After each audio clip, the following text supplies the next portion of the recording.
I'm having a kind of an odd one actually. I'm up and down and all around. Got some yoga in, got some meditation in, got some laundry done, which is very good. I'm gonna be straight with you guys. I'm fighting some pretty big depression right now. Like, I'm fighting some pretty big depression right now, straight up. And I don't think that there's another way to really talk about it than to just admit that that's how I'm feeling.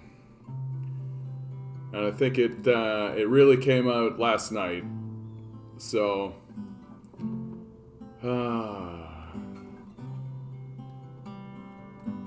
I've been thinking about this one a lot. Don't know why I've been wanting to spread this one around, but I guess I'll start with this one, why not?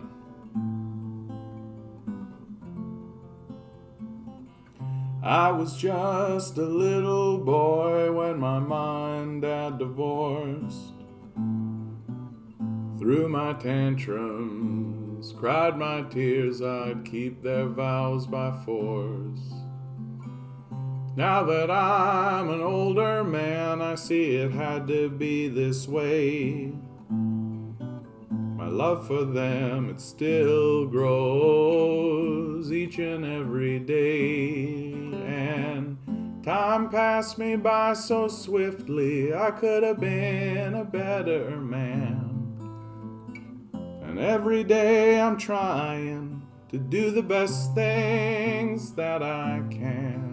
And though they're not the people I expected they would be, I love them all the same. I just want them to be free. Mock, you coming in with a 7 already, eh?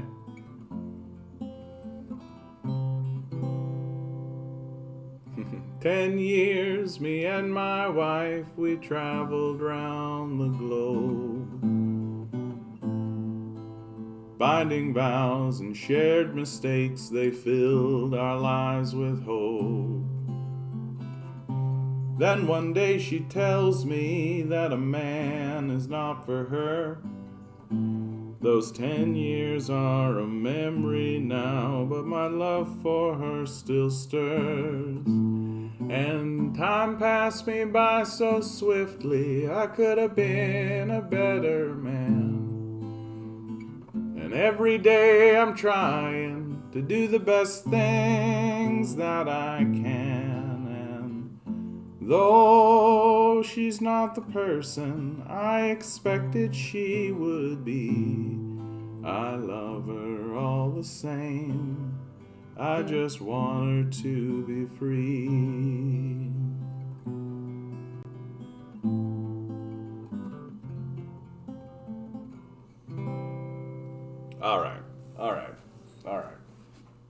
All right. How you doing today, Mocked? How you doing today? Lots of actually, not news per se, but lots of like indictments of the capitalist death cult today. I love this badass picture of Stalin. This is one of these pictures that gets made by anti-communist propagandists in order to try and demonize Stalin, but like they make him look so fucking cool. Like, look how hardcore he looks in this picture. Like he's like Emperor Stalin and the draped over communist thing with the specters of death behind him. I'm just like, that's pretty fucking baller if you ask me. Pretty fucking baller if you ask me. Well, Mock's already got a 7 on the table, so I think I'm going to go in with a 5 today. I'm feeling real middle of the ground. If anybody else is in the chat, feel free to jump in. Here we go for today's number. It's October 27, 2021. Here we go. 10 balls. The mystical and magical David Lynch. Each ball has a number. Each ball has a number. Numbers 1 through 10. Swirl the numbers. Swirl the numbers. Pick a number. We got an 8 from Ezial. In under the wire. Good to see you, bud. Today's number is 6. 6. Wah wah. Really threaded the needle on that one, eh? I was 5. Mocked was 7. 8. In with a 6? Come on. Like, right, just like, zoop.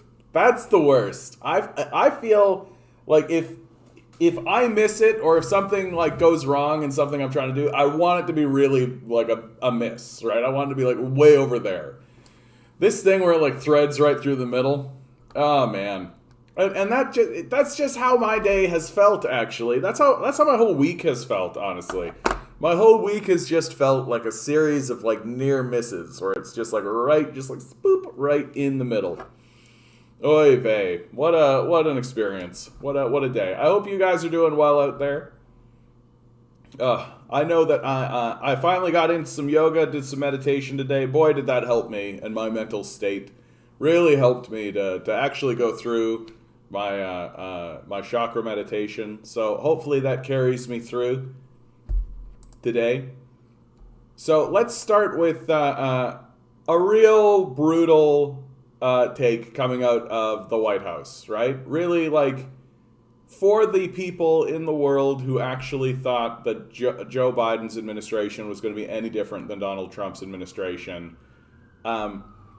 Here's White House's Econ Jared tells Jim Tankersley the labor market will improve by December or January because by then workers' savings will be depleted. Mr. Bernstein and other advisors say many of the causes of inflation are already improving. They point to calculations by Mark Zandi, a Moody's analytics economist, that suggest Americans who have left the labor force will begin flocking back into the job market by December or January because they will likely have exhausted their savings by then. So this is like explicitly stating that the goal of the administration is to, first of all, deplete people's savings, right? Ensure that they are desperate, ensure that they are poor, ensure that the only option that they have to get access to food and shelter is to sell themselves into wage slavery. Explicitly stated. Openly. Right? Like, what more do we need at this stage? What more do we need? Shishu Mia. Well, how are you doing today, bud? I don't think I've ever seen you in here. Good to see you. Hopefully you've got something positive to contribute to the conversation. And it's just something I've been thinking a lot about today, which is like, oh, sorry, POC, you missed it. We already did it. And it was a 6, so you missed it. You missed it anyhow. You missed it anyhow, bud. And I keep encountering people who keep talking about the Democratic or the Republican Party as actually interested in being politicians or politicking in any meaningful way. That my position really is that the American political system is strictly theater. Strictly. It's not for anything other than theater. That if it does serve a purpose outside of its theatrical nature, it is to just inform the public of what the capitalists have already decided. Like, that really seems to be it. And it doesn't matter who they vote for, and it doesn't matter how they actually work. And the dysfunction of the system is purposefully done. It's done on purpose to ensure that the populace will always swing back and forth between these two parties that exist explicitly to protect capital, right? That's the purpose of the institution. And if it ever ceased, if the populace actually started to use the system in order to prevent this from happening, they would just do away with the system and rule directly, right? So I just keep feeling like what I'm watching is people cosplaying politics, if you understand me. Like, I'm trying to find a good term for what I'm talking about to kind of encapsulate it. And I feel like cosplaying politics is exactly what I'm seeing in America. that everyone thinks that the pretend politics that they're seeing is politics because they're so inundated with it all the time. But to me, it's not different than saying that the WWE is actually wrestling, right? Like that to me seems to be a really tight analogy. And these sorts of events where literally the Biden administration is saying that their strategy is to impoverish people, to deplete their savings, and to give them no alternative other than to sell themselves into wage slavery, right? It shows you the brutality of the system, and that the whole like any blue will do narrative and the whole like we got to stop Donald Trump's the problem narrative is complete and total bullshit. Complete and total bullshit. I'm from the UK. Oh yeah, you're facing exactly the same stuff. Yeah, we have the same issue here. People don't realize, how does a public servant MP become a millionaire? It will never change. The poor stay poor, and the rich stay rich. The rich would become more richer. Exactly. No, and that's by design. That's on purpose, right? Like it's how the system was structured from day one, and this idea, and they will constantly funnel us into avenues in order to kill the revolutionary spirit, right? They'll like Obama keeps walking around saying, "Oh, you just need to vote, just vote," right? But like, just vote fills you into like a theatrical, like you just become part of the theater, right?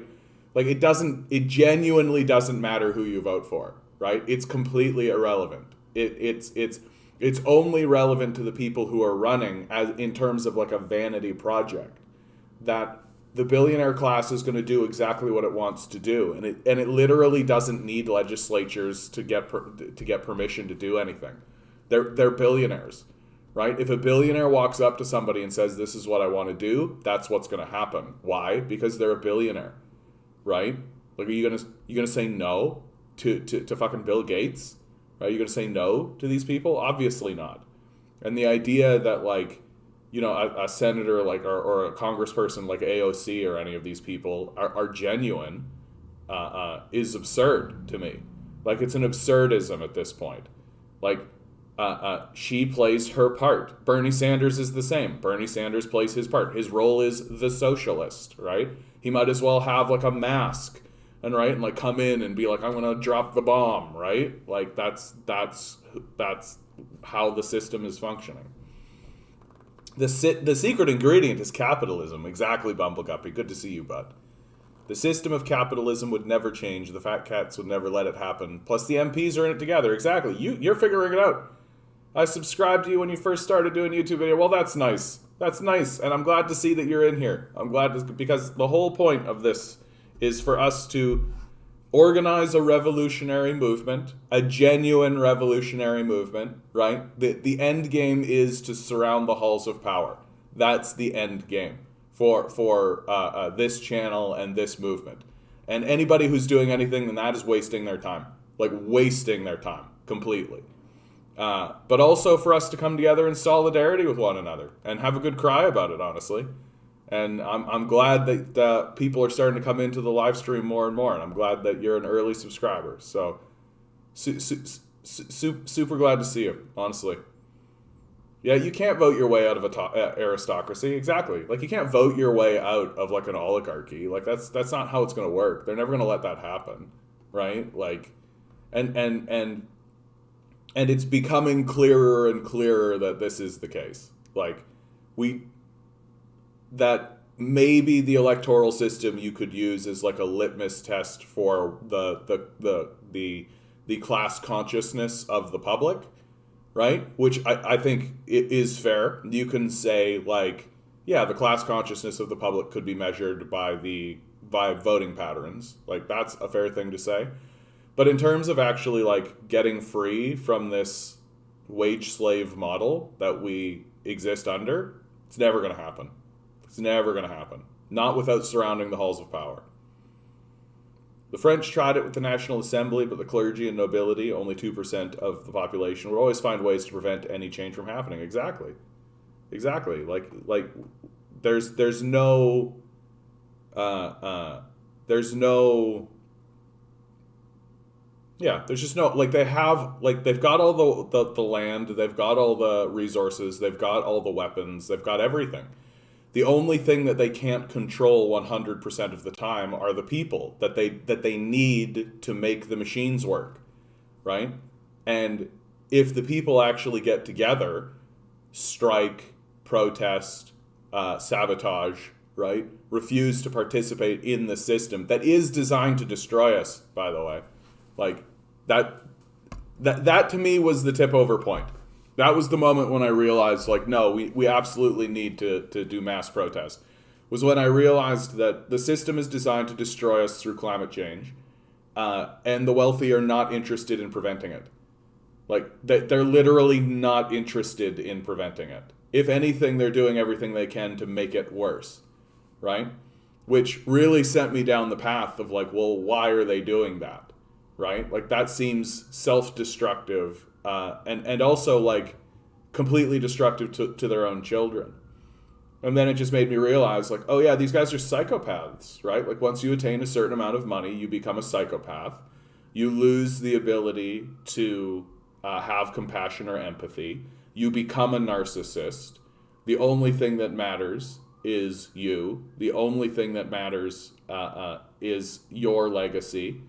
And if you're such a heightened psychopath and a narcissist, then if once you face the moment of your death, right, well, then you seek vengeance against that system.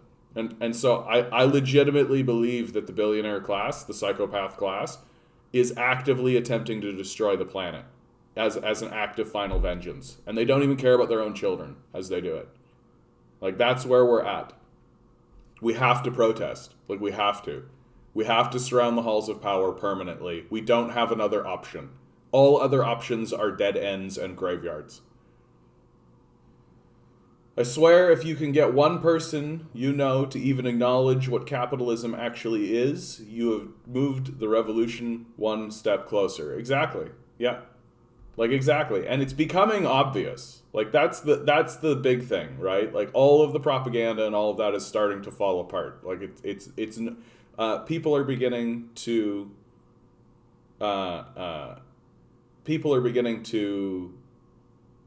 read Marx and actually read theory and read credible things. Like, it's becoming more ubiquitous. Yeah. Hey, Ruth, how you doing? Nothing will change till the majority starts caring about the normal and wants to wreck. Yeah, exactly. Oh, how do I even... ADSDF base? I'm just going to call you base, bud. Good to see you. I don't know if I've ever seen you in here before. Are you talking about this song here, bud? Are you talking about... I don't know if I've ever named this song. I think Guess To Be Free.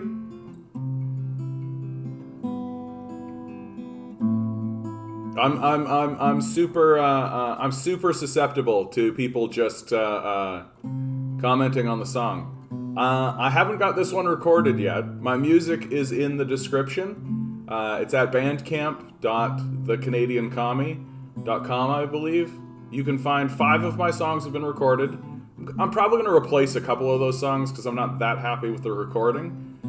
But because you said such a nice compliment of this song, I'll give it another rendition. I was just a little boy when my mom and dad divorced.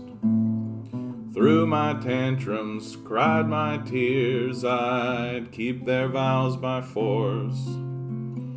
Now that I'm an older man, I see it had to be this way. My love still grows for both of them, each and every day. Time passed me by so swiftly, I could have been a better man. And every day I'm trying to do the best things that I can. And though they're not the people I expected they would be, I love them all the same. I just want them to be free.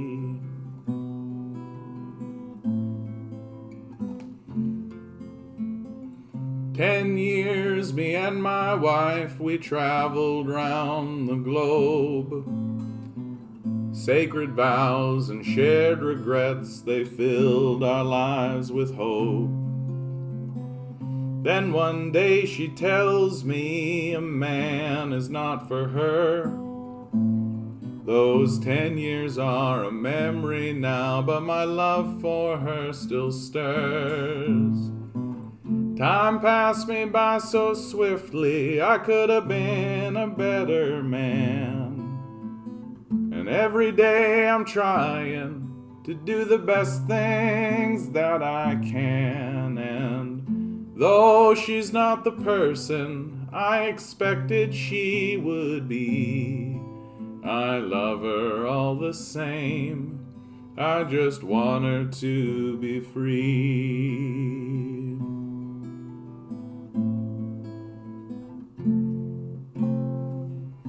Well, my love had a little girl, a scrappy tomboy type. Watched her blossom like a flower, but she felt not quite right.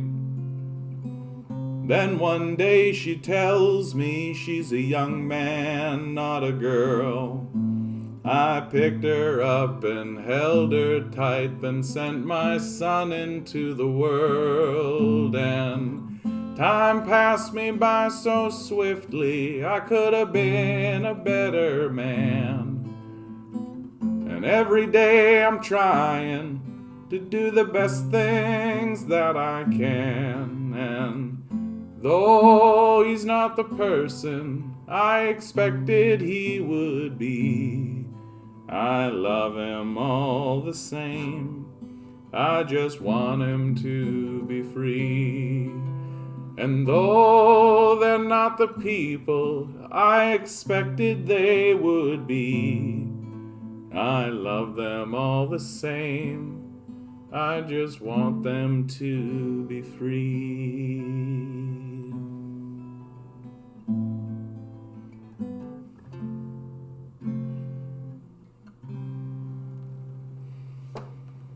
Well, bass, thanks for giving me an excuse to play that one. I'm going to be getting that one recorded soon enough. The fellow who's been helping me with the recordings, he's gone on vacation, so it's going to be a couple of weeks, but I hope that one does pretty well.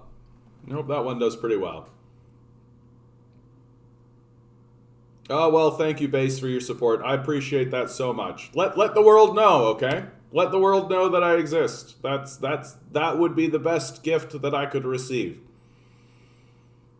And thank you, Maya, for your compliment. Good voice. Thank you. It's the gift. It's what I was given. It was what I was given by my creator, and I use it. The MI5 in the UK is sharing data with Amazon. It's been reported in the news. Yeah, like the corporate state and the political power structure are merged, right? Which, if you're a politics wonk like I am, the merger of corporate power and the state is fascism, right? We have been living under a fascist society. I mean, in America, it's been at least since its inception, right? Like, it's always been a merger of corporate power or of wealthy business interests. The system is structured specifically to maintain it. It's structured specifically. Like, James Madison outright explicitly stated that the goal of the system is to keep power within the wealth of the nation, right? What is that except, right? And there is just going to come a time, guys, where, like, we are eventually going to get enough energy and enough protests and enough strike and all of this to threaten the power structure, and they'll just do away with it. They'll just do away with it. Hey, Harry, how are you doing today? Don't know if I've ever seen you in here. Lots of new people in here today. Wow, this is making me feel really good about myself. Look at that. I was feeling kind of wonky today, but now I'm feeling really good. I got a bunch of new people, and yesterday there was a bunch of new people. Oh no, is the channel growing? Is things actually happening? Are things actually going on and actually is this actually working? Holy shit, guys, is this actually working? Good opportunity to say my Patreon is down below. If you donate $1, you get into my Discord. If you donate $5, you get access to all my music and everything. And if you donate 10, you get my undying love and affection. We must never underestimate our opponents, nor should we forget that the closer we come to reaching our objectives, the more vicious and forthright will their opposition become. Tommy Douglas, exactly. Tommy Douglas, man, voted the greatest Canadian for good reason.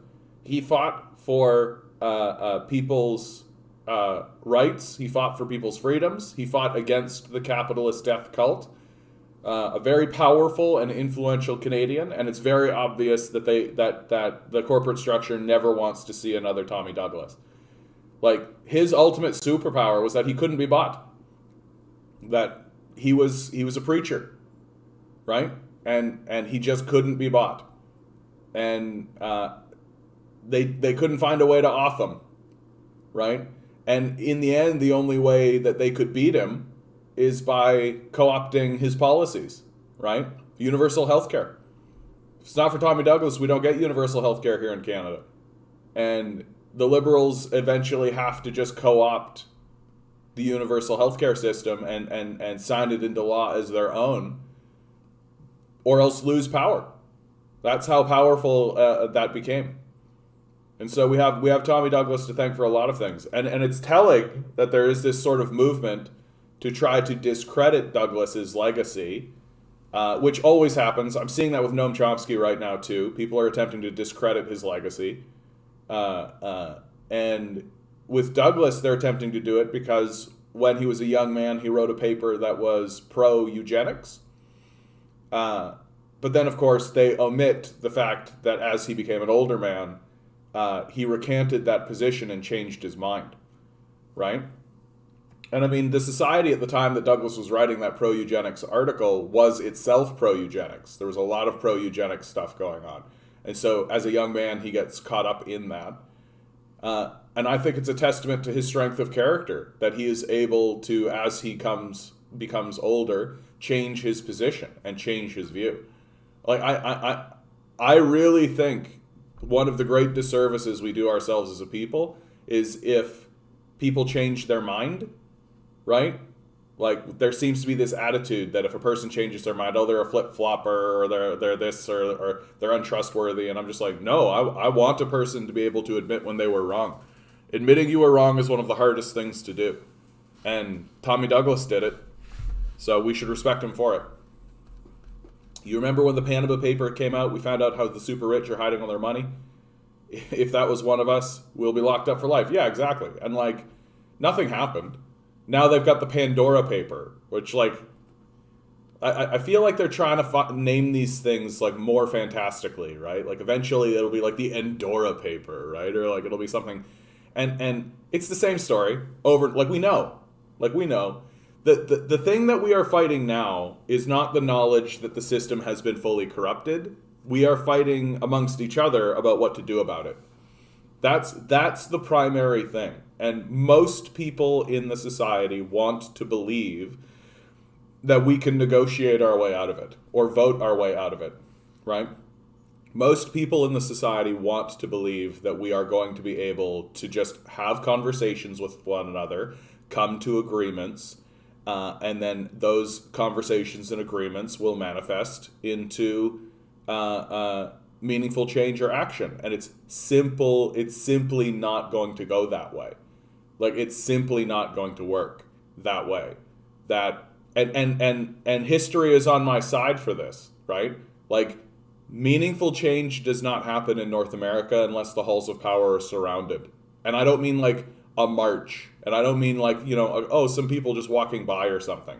I mean a prolonged, everlasting, never-ending protest surrounding the halls of power. This was true in the 60s. This was true in the 40s. No meaningful change happens in North America without mass protest movement. It's literally the only thing that has ever worked, ever. Because the system is so designed to The system is designed in order to be antagonistic, to fight amongst itself. It's designed to fail. Do you know someone called Jeremy Corbyn? Yeah, Jeremy Corbyn proved that that the Labour movement and that the Labour Party in the UK is completely corrupted. Yeah, he got hounded out of politics because the capitalists did not agree with his way of thinking. Yeah, like the Labour Party in the UK is not a Labour Party in no way. It exists to protect capital, just like the Tories, right? Like just like there's literally no evidence of them giving a shit about the workers or any of that kind of stuff. So it's no, I mean you're seeing, like, what you're seeing happening now in the UK is exactly what's going to happen in America and Canada. It's the exact same trajectory, right? Like it's going to be very, very difficult to watch what happens in the UK, knowing that is like the harbinger, right? That's what's coming our way. Oh yeah, here's a great one, right? Speaking of the UK, last week Tory MPs voted to allow water companies to dump raw sewage into UK rivers. Here's some footage for you. Come on now. Harbour in Hampshire. The pipe, known as an outfall, is 7 foot wide. The footage was shot last Thursday. The sewage poured out of it for 49 hours straight. I launched my drone from about 100 metres over there, and once I was flying over the top looking at the screen, I just couldn't believe what I was seeing.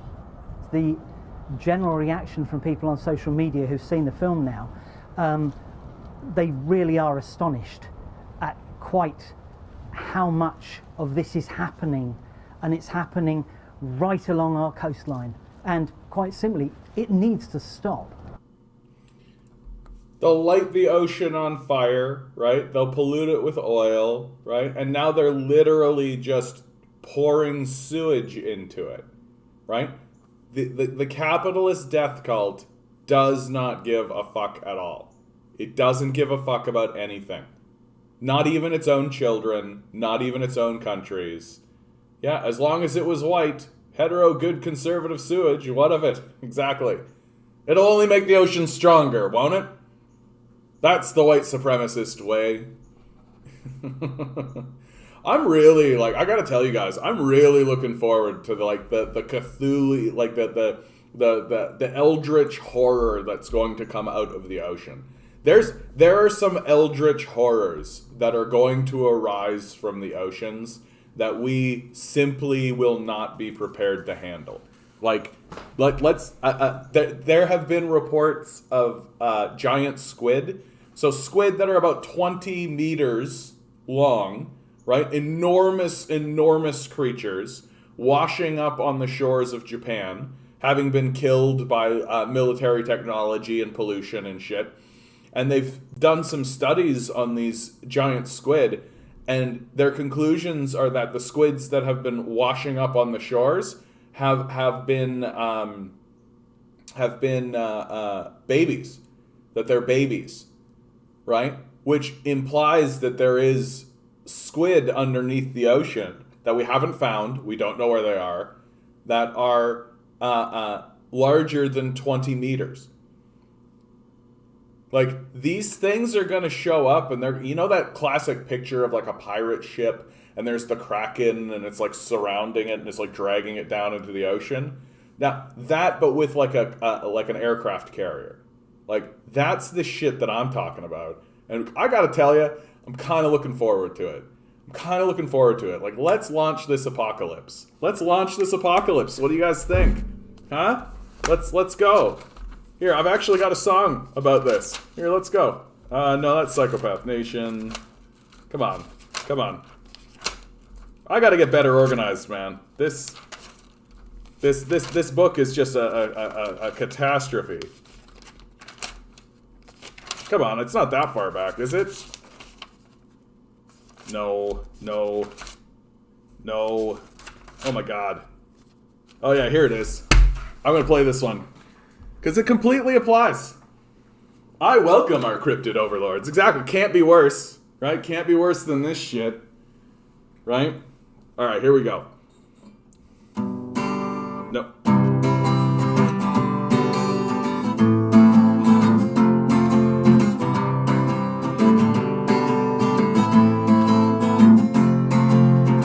Shoot a rich man into space. Gotta get ahead of the human race, yeah. We're the lazy ones working at the end of your nukes and your guns, and we don't even care. Bring on the doom. Light up this apocalypse. We'll be going soon. God let his chosen ones wander forever in the burning sun, and 10 times worse the fate for us. Forget him, worship the dust, and we don't even care. Bring on the doom, light up this apocalypse. We'll be going soon. Baptize us with rising tides, never let us see what hides inside, and cover our sins with dollar signs. The fire will burn away our pride, and you could have done anything at all. You could have done anything at all. You could have done anything at all. You chose this, and we don't even care. Bring on the doom. Light up this apocalypse. We'll be going soon. We don't even care. Bring on the doom. Light up this apocalypse. We'll be going soon. We don't even care. Bring on the doom. Light up this apocalypse. We'll be going soon.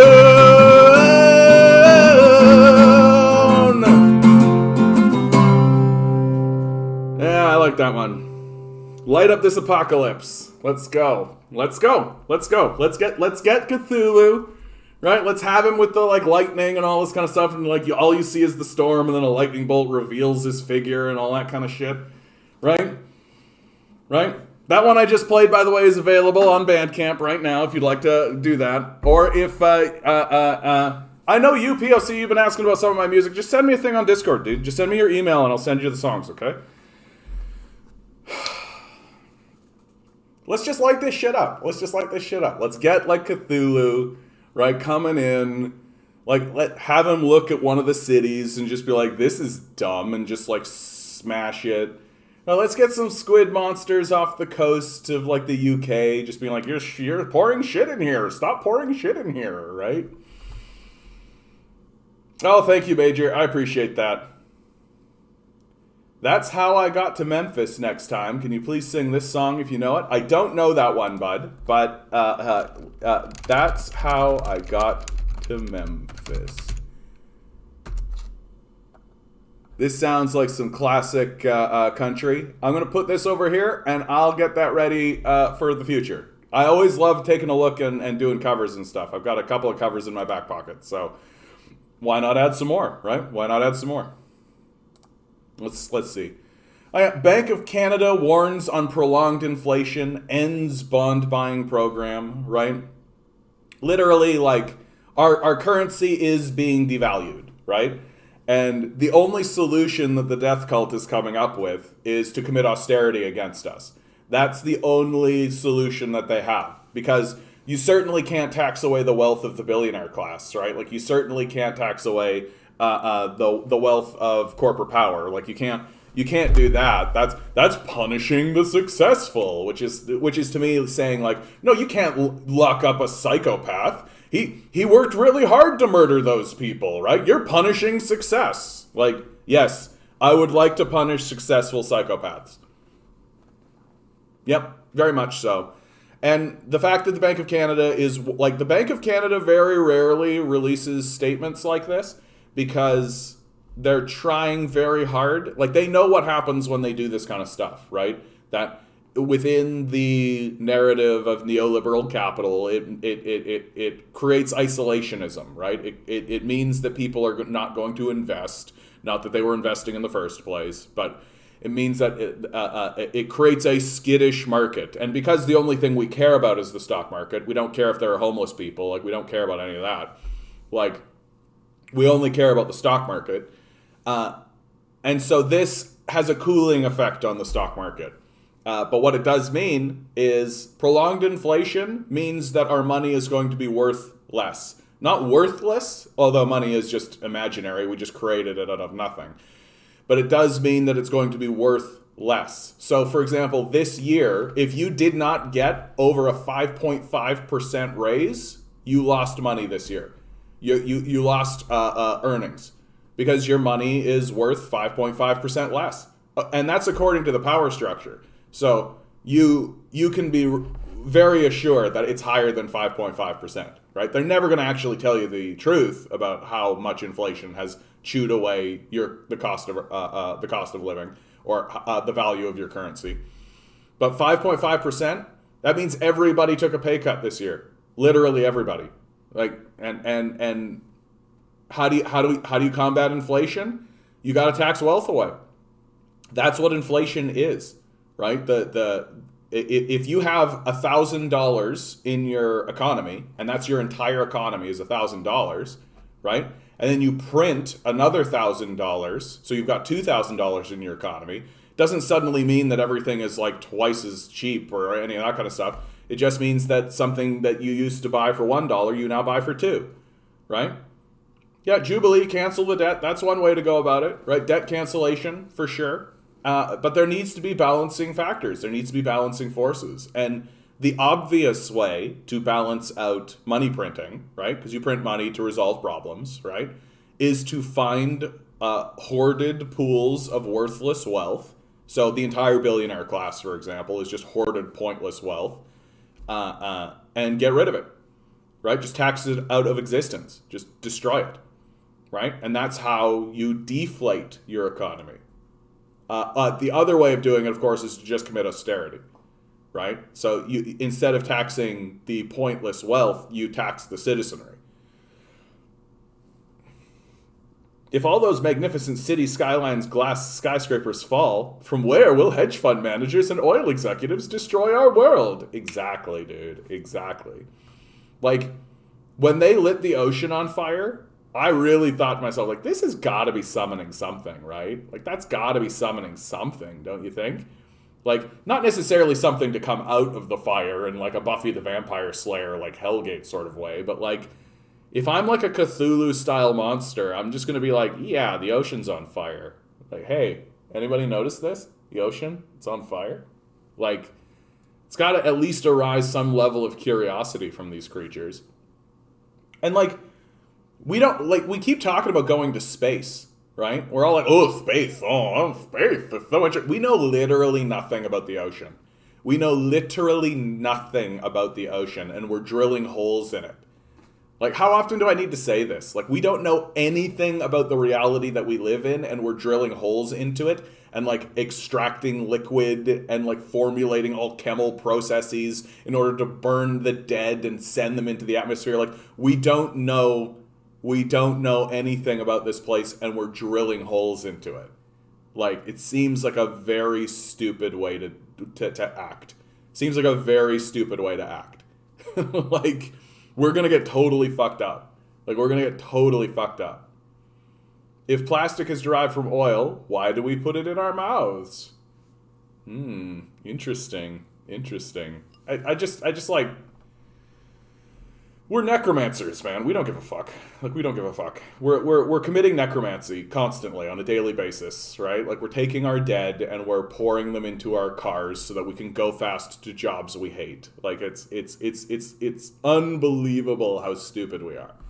And when the system and when, like, all of the creatures of the earth begin to fight back against us, I'm going to be like, yeah, fantastic. Fuck these dumb monkeys up, man. Like, fuck these dumb monkeys up. We're so fucking stupid. We just don't give a fuck at all. We don't care even a little. Oh, this is something I want to bring up. I watched in real time as our AntiWork went from abolish wage slavery and transform the world to my boss sucks, I need a nicer boss. I also have been noticing this. I actually got banned off of this. If you guys don't know, our AntiWork is it has experienced a boom in its subscriber base. literally sevenfold, up some days up about tenfold over a very, very short period of time. So noticeable that like articles have been appearing in The Guardian, articles have been appearing in Rolling Stone about it. So mainstream media outlets are reporting on the boom in subscribers on this subreddit called AntiWork. I got banned off of this because I'm a communist, right? Straight up. Like I reported something I saw that I thought was inappropriate for the subreddit, and I just got banned. And I got banned explicitly because I was a communist, because of their misunderstanding of what communism is. And I've been talking to some people about that, and I've been talking to some people about the experience of AntiWork, and it's because AntiWork is run by anarchists, right? And this dismantling of leftist unity, right, which is indicative of anarchist movements, right? It's so indicative that the CIA has actually worked with anarchist movements in the past in order to help dismantle left unity. And so any hope I had about this subreddit becoming like a place where people were going to centrally organize and actually work to actually get into the streets, to actually create a protest movement, none of that's going to happen. None of that's going to happen, right? I won't be too surprised to learn that there is heavy CIA involvement now in this subreddit. So it's and to me there's a smacking of controlled dissent happening in that subreddit, and a lot of the other communists that I've been talking to are saying like, yeah, maybe there's some CIA stuff, but really, like, if the place is run by anarchists, it's weak and it's going to be dismantled internally, is what's going to happen. So, it's unfortunate, and I'm still waiting. I'm still waiting for a popular subreddit or a popular organized movement to arise from Reddit that is explicitly there to organize the people into protest movements. I'm still waiting for it. I was hoping it was going to be AntiWork, but it doesn't look like that's going to be the case.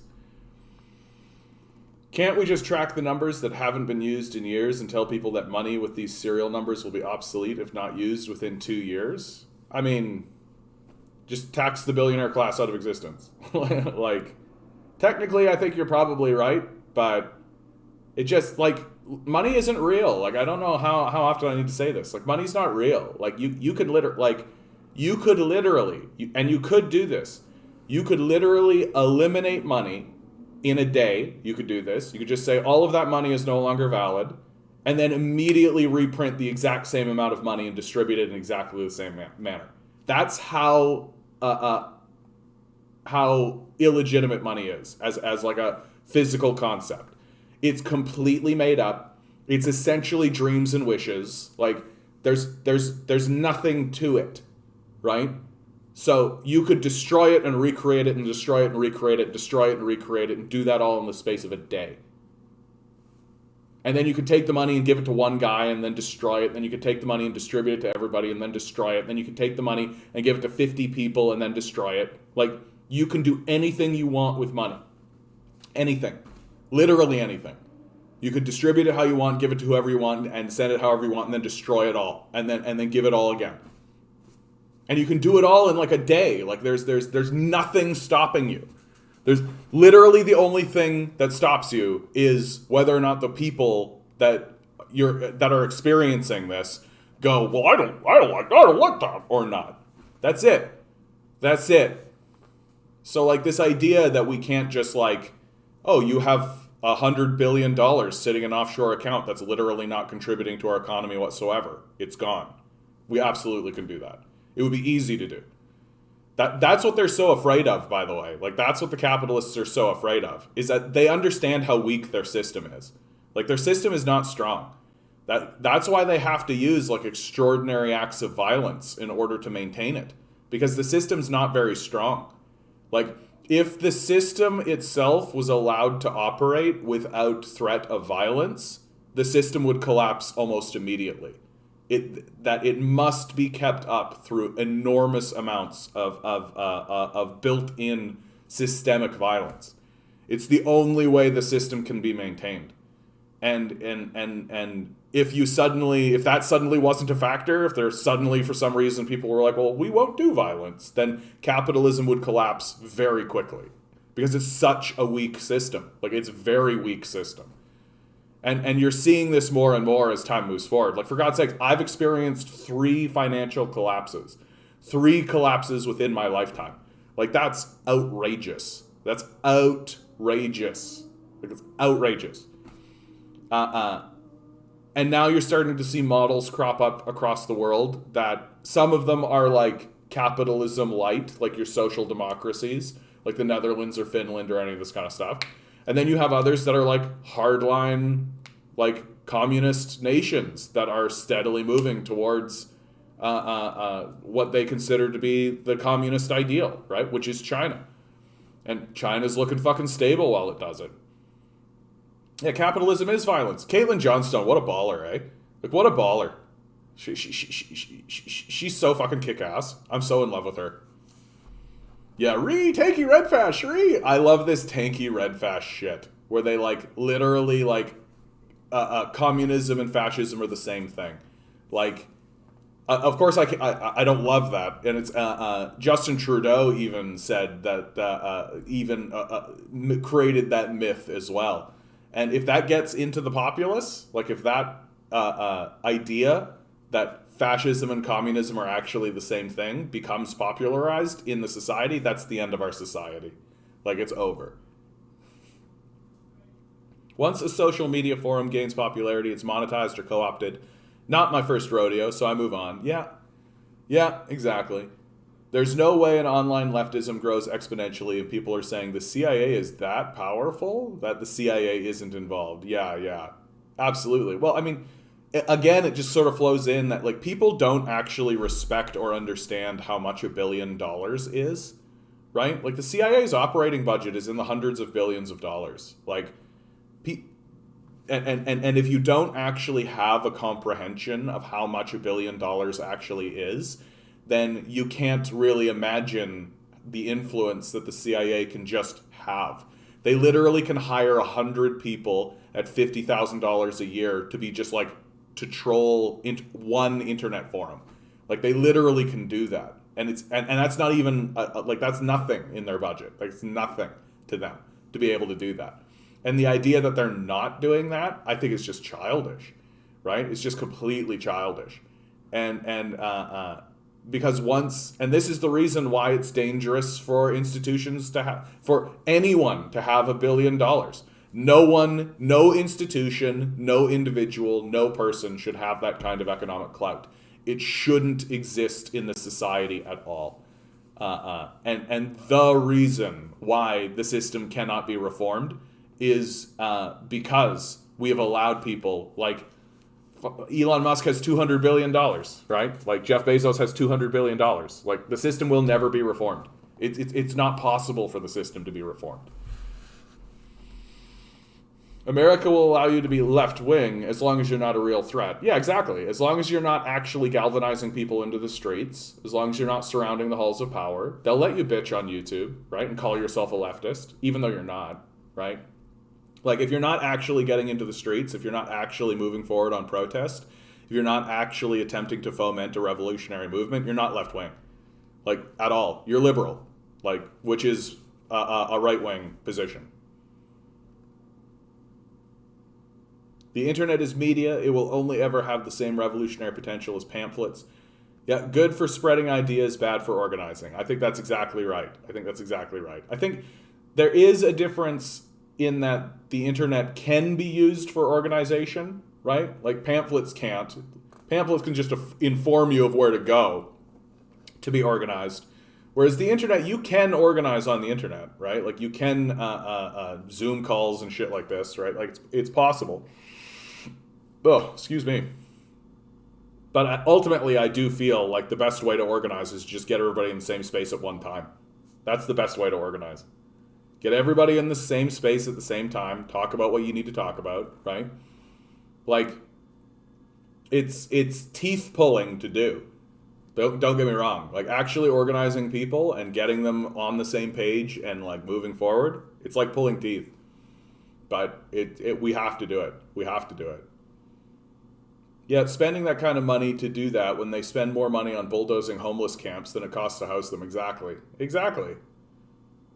Because, I mean, it's the only way that we'll do the work for them while they do nothing, right? Like, that's the whole game, right? The whole game is, how do I get people to do work while I do nothing? That's the entire game. And because we're ruled by psychopaths, if exhausting us and burning us out and destroying us is the way for them to do that, they will, right? Social murder, the class which at present holds social and political control, places hundreds of proletarians in such a position that they inevitably meet a too early and unnatural death. Angles. Yeah, I'm seeing more angles around. More angles is showing up, more Debs. Seeing a lot of Eugene Debs floating around now these days because people are starting to read this stuff. And moreover, people are starting to realize that the power structure has never read any of this, right? That I keep talking about this thing that Wolf showed all of us, revealed to all of us. He got a PhD in economics through like Harvard or Yale or whatever, one of these kind of stuff, and they never made him read Marx. Like, he has a PhD in economics, and they never made him read Marx. That means that none of these guys are economists. Like, none of them are economists. They don't know what's going on. They don't understand the subject, right? They're just wanks. They've just been funneled into a system of indoctrination to convince themselves that neoliberal capitalism is an economic system when it isn't at all, right? And like, literally, like, Yale and Harvard and Berkeley and all these places, they have put their courses online for free for people to just look at, right? Guess what? I did that. You know what? Episode 1 is always just supply and demand and then like market forces stuff, right? Like, so the science stuff, the stuff that's actually like everybody agrees that like, yep, supply and demand and like here's trade deficit, right? Like, here's what trade deficits are like and all this kind of stuff. And then everything past that was essentially bullshit. Was just essentially trickle down nonsense. And literally the guy's entire job was to try to convince these kids who are being abandoned by the system of capital that they live under, that this is actually an economic model. And of course, the only way to continue forward and actually be accredited in these institutions is to go, oh yeah, okay, and agree, right? To comply. Because what's the education system reward? Obedience. That's what it rewards, exclusively. Doesn't reward creativity, doesn't reward hard work, it doesn't reward any of that shit. It rewards obedience, exclusively. Do this, you did the thing I said you should do, you said the thing I said you should say, A+. Anything other than that, you just get thrown out of the system. It can be used as a tool in organizing, but it's not a substitute for actual organization and community. Yeah, that's exactly true, Duke. That's exactly true.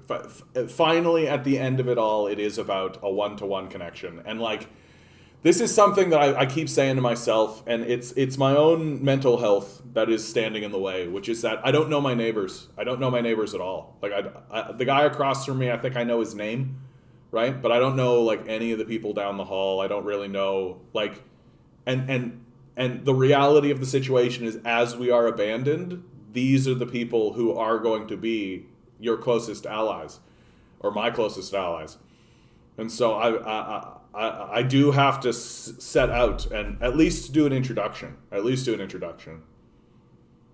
It's not paranoid to believe that the establishment will monitor communications to aid their policing of left movements. Of course. Well, they've always done that. Like, that's just historically accurate. Like, they've done that since like the beginning of like tribal monarchies. Like, when a society literally like built like a hut out of stone. They built a stone structure and said, "King live here," and then they built a wall around it. Like, since that point forward, they have been like, who are these people who say king bad? You, king, say bad. You go there. Right? Like, that's like day one shit. And if people are walking around being like, the CIA doesn't do that kind of shit, like, these people have rotted brains. Like, their brains are completely rotten. Like, obviously, police forces are going to do this shit. And in the United States, it's like the NSA, for God's sakes, like the Edward Snowden reveal, right? And they're obviously doing it. Hey, inquiring mind, how you doing, bud? Haven't seen you in a while. Good to see you, bud. He went to Harvard, Yale, Stanford, yet no marks. Yep. Your Econ 101 class will be held in the Chevron building in the Citibank wing, room 234. Exactly, dude. Exactly. I mean, I'm not going to read this article out loud, as I often do, but it is like, billionaires are partying space while the planet burns. Like, yeah. Like, yep. Nailing it. Billionaires are partying in space while the planet burns.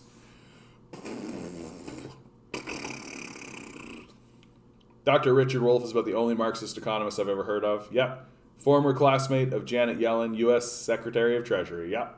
Isn't that the best, right? Well, and Wolff is, like, in North America at least, he's the only one that's gained any prominence because he seems to be the only one that's actually working hard at it, right? Like, everybody else is just kind of buying in to the neoliberal death cult. Yeah, rockets are the modern day pyramids, exactly. Well, except the difference is that the pyramids may have actually served a purpose, right? I completely believe that, like, the pyramids existed as a sort of social unifying project. That in our minds we have this kind of thinking that it's like oppressive slavery, right? The whips and all this kind of crazy shit. But I do think that, like, given the craftsmanship that exists in the pyramids and given the stuff that we're seeing, that it probably was like a big ass art project. Like, honestly. It was probably just like a big ass art project where everybody was just sort of like sitting around being like, so, we're here. What do we do? Like, what do we do with our time? Right? And everybody was just like, well, we build a fucking pyramid, right? Because they did all kinds of cool shit with the pyramids. Like, the pyramids align with the stars, right? Like, there's all kinds of crazy shit. Like, if you go deep diving into the pyramids and learn more and more about them, there's all kinds of crazy shit that they were doing. Like they got windows that, like, if you shoot light out, it actually aligns with, like, the Sphinx and all this kind of stuff as the Earth rotates and all this. Like there was a lot of really fucking. I absolutely think that they made the pyramids for fun. Like, not necessarily for fun, but just like I think that the people who were making the pyramids were very interested in what the Earth is and what this place is and all this kind of stuff. And they took an enormous amount of measurements and did an enormous amount of, like, linking to lots of things that we just don't even think about, right?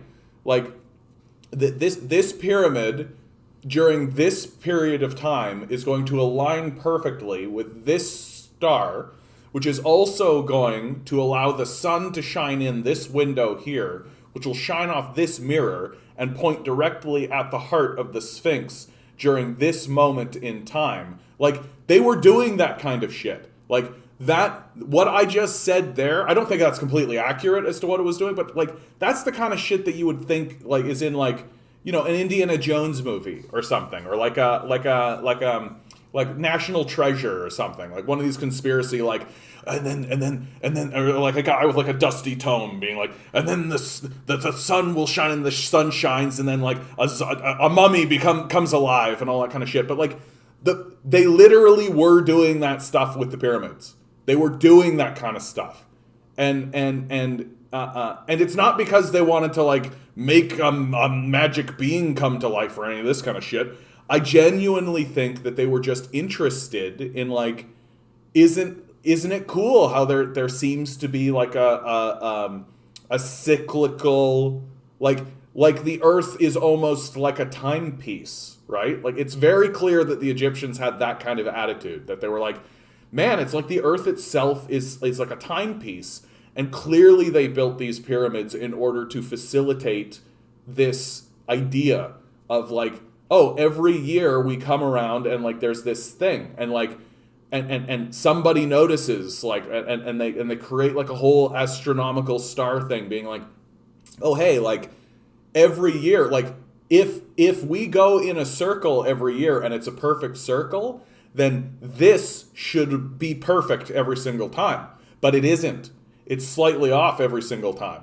And then they start to notice, like, oh, hey, if this keeps happening, right, if this shift keeps happening, then in like 150 years it should come around, right? Like, and the pyramids are old, dude. Like, the pyramids have been around, so they're measuring this shit. Like the pyramids exist as like massive, like scientific, mathematical experiments with the connection to what the Earth is in large scale, like galactic ways. And then they're also being used as like cultural icons and tombs and catacombs for the rulers who were alive during the period that they were built. Like, the pyramids are like intensely central to the culture of that time, and I genuinely, I don't believe for a minute that they were just like vanity projects, whip the slaves, let's go. Which isn't to say there weren't slaves, but there's so much craftsmanship involved in this. There's so much going on that it's very difficult for me to believe that these pyramids were anything other than like the center of the culture, and like the center of the, like, these guys were literally exploring space. Like, think of it that way. The pyramids were exploring space using the pyramids. For sure they were doing that. Like, for sure they were doing that. And then you compare that to to what they're doing today with rockets, right? These rockets are nothing but vanity projects. They're literally just a billionaire like sticking out his cock and being like, yeah, that's it. And they're no less central to our culture, but nobody's really involved in it, right? And just as indicative as it is in our culture, but they're completely disposable, right? Once a rocket goes up, that's it. It's over. It's just like, that's it. And all you end up with is fucking a psychopath like Bezos being like, oh yeah, I made it to space. Like, get fucked. Also, good to see you, Garden Mice. Don't know if I've seen you in a bit. But like, yeah, like they made the pyramids for like exploration and science and like, and of course as a cultural aspect and all this kind of stuff. Like, and yeah, for fun. Like, what else are you doing with your time? Like, what else are you doing with your time? You might as well like investigate space and create timepieces and shit. Like, let's go. Dude, I love the pyramids, man. I love the pyramids. The pyramids are baller. Like, that fucking culture, super baller. Comedian Lewis Black did a bit about building a big fucking thing in Tennessee as a social project. Great bit. Yeah. Yeah, dude. Just build a big fucking thing.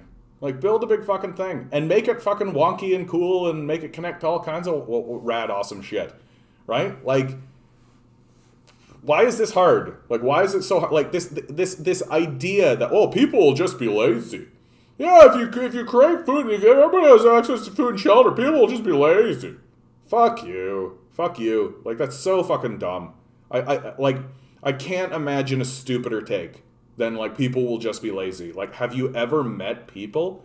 Like, have you ever actually interacted once in your life with people ever? Like, and it's such a stupid talking point that you can diffuse it just by saying, like, well, would you be lazy? Like, literally, that's what you do. Somebody's like, well, people just sit around and be lazy. And then you say, well, would you? And everybody says, well, no, I would do this, and I would do that, and I would do this. So like, well, then what's the story here, Wishbone? Like, why do you think you wouldn't be lazy, but somebody else would be lazy? And then that starts to break down the fact that they've been so heavily propagandized, right? Like, we are trained from birth to believe that our neighbor is our enemy. We are trained from birth to believe that we have to compete against these people, that they are our enemy. Like, and it's obvious. Because if you say, hey, maybe we should give people food and shelter, what's the first thing they say? Don't just be lazy! Like, only a rotted brain thinks this way. Like, you don't think, oh, that'll free them up so that they'll be able to pursue the thing that they're here to pursue. Right? That's not what you think immediately. Like, oh, good, that'll free them up so that that thing that they've always wanted to pursue and they've always wanted to do, they'll finally be able to do. That's not what they think. Don't just be lazy! That's what they think. Because the only valid productive labor in this society is selling yourself to capitalists. That if you're not selling yourself into wage slavery, it's not valid. And until you finally become so proficient or so popular or so well established doing the thing that is considered lazy that they can't argue back against it. So if you sit around and play League of Legends all day, right? Oh, just a lazy kid playing video games, all that kind of stuff. But if you make it to Worlds and like get $100,000 for like placing somewhere, or get like $1 million for winning at Worlds. Oh, that great kid! What a great kid! Yeah, he's working his heart out all the time playing that League of Legends, right? So the only measurement that these people use is whether or not you make a whole ton of fake money dollars that are invented in the first place. Like it's psychotic. Like our brains are rotten. The pyramids for them were what the CERN particle accelerator is for us. Yeah, I think that's right, inquiring mind. That it's like a science project, you know? And the only reason they were doing it was because it's like, isn't that fucking badass? Look at this. Look at what we can do. Look at this shit. Look at this. And I do think that over time the pyramids steadily lost that they ceased to be about that and they started to be more about vanity projects. Because as you move forward, the pyramids get they're worse. They're poorly made. They have less of these things built into them. They're very clearly just like, you know, Amenhotep the 10th being like, my grandfather had a pyramid and my father had a pyramid. I too shall have a pyramid. So you end up with like a little small hill that's just a place to like bury him. People get in fights at home too. They just get angry at someone they're helpless to confront, like say, your unaccountable boss. Yeah, I think that's right. There's a lot of displacement. Like a lot of redirecting energy, for sure. For sure. Billionaires are partying in space while planet Earth burns. How long is this article? Should I read this? It's too fucking long. I'm not going to read that. I just like the headline. And Jacobin. I really like highlighting Jacobin because, like, these guys are actually writing articles. Like, this is actual journalism. Like, and it's so rare to see. Ugh. Anyhow, moving on. Yeah, like, this is how corrupt the system is. A one-time $6 billion donation from Musk, Bezos, and other billionaires could save 42 million people from starvation. Never gonna happen. Never gonna fucking happen. Right? Like, literally, like, the idea has always been like, well, these billionaires, they'll just do charity, right? Charity will get it done. There's charity. Yeah, we'll just do charity. But they're not doing that. Like, they're never going to do that. Like, and people are saying, like, the governments are tapped out. Like, what are you talking about? Like, this is what's so confusing about this to me.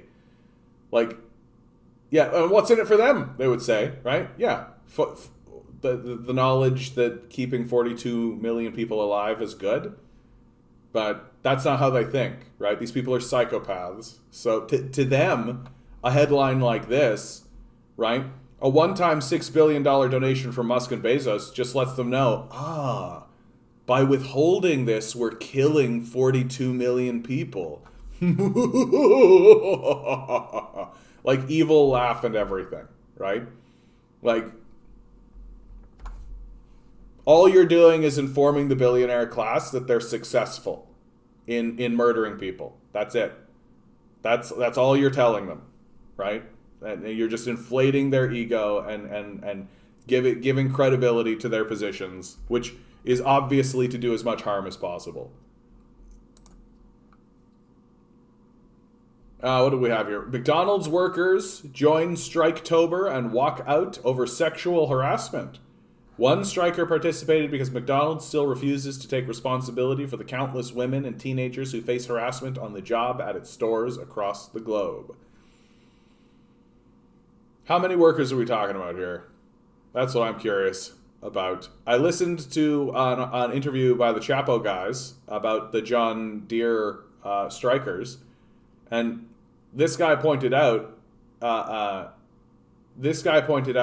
yeah, we've got like 10,000 striking people right now, but if you were to compare it to like the 1940s, to have like a comparable strike level as to what was happening in the 40s, you would need 40 million people, right? Like, we are just getting started. We're just getting started. And hopefully these protest movements start to actually build up into something and actually start to manifest into something more meaningful. This is a small strike action here for sure. Like, and which isn't to say it's a bad thing, but you're looking at like 50 people. So, but the very fact that people are talking about it, the very fact that it's creating more energy in that direction is good. They'll become lazy, he says, sitting in the retirement home, typing on his iPhone that was made by publicly funded government programs. Yeah, exactly. Well, and like, do you guys want to know what I think is actually like the true indicator that people will absolutely not be lazy at all? And it's silly. You guys are going to look at me and be like, John, you fucking idiot. And you're kind of right. But at the same time, TikTok. You want to see that people will not be lazy? You just need to be on TikTok for about 20 minutes. Not even 20 minutes, like 15 minutes, I'll get it done. Right? Just go on TikTok, start swiping away. You're going to find researchers. You're going to find scientists. You're going to find dancers, musicians, right? You're gonna find people who are sharing their art and their studies, their research, their knowledge, right? Who are creating new and different ways to express and articulate things that are happening in the world. You're going to find people discussing modern politics. You're going to find people discussing like medieval politics, right? Just making video after video after video. And why do I say TikTok is the indicative one? Because you can't monetize TikTok. It's not for money at all. There's no money involvement whatsoever. You can't monetize it. The best you can do is funnel people into your streams of monetization. That's the best that you can do with TikTok. But TikTok itself pays no one. And yet everybody's fucking using it, right? To do all of this kind of highly creative, informative shit. People will just be lazy. There's something fucking wrong with your brain if you're saying that. Like, literally, you've been so heavy. Like, it's on this, like, it always pays to remember. We banned a plant. Never forget this. Never forget this. We banned a fucking plant. That's how heavily indoctrinated and heavily propagandized we have been in our very recent past. That at one point we legitimately thought that it made sense to ban a plant. And what are the negative side effects of the plant? I don't know, it makes you relax a bit. Like, there is something fundamentally wrong with our culture. There's something fundamentally wrong on like an in an irreformable way. Like, yeah, load up a chart of worker productivity by year too. Yeah, productivity's only been going up while wages have remained stagnant. So like, what's this? They'll just be lazy shit. That is the same shit as like reefer madness, and that's what I say to these guys now. Like, that's just some reefer madness shit, dude. Like, that's just some, like, you've lost your fucking mind. Like, you've lost the capacity to have reasonable thoughts. People will just be lazy. What an embarrassment. Members are telling me that a UAW Deere striker was killed by a vehicle on the picket line this morning in Milan, Illinois. We'll share more details when I have them.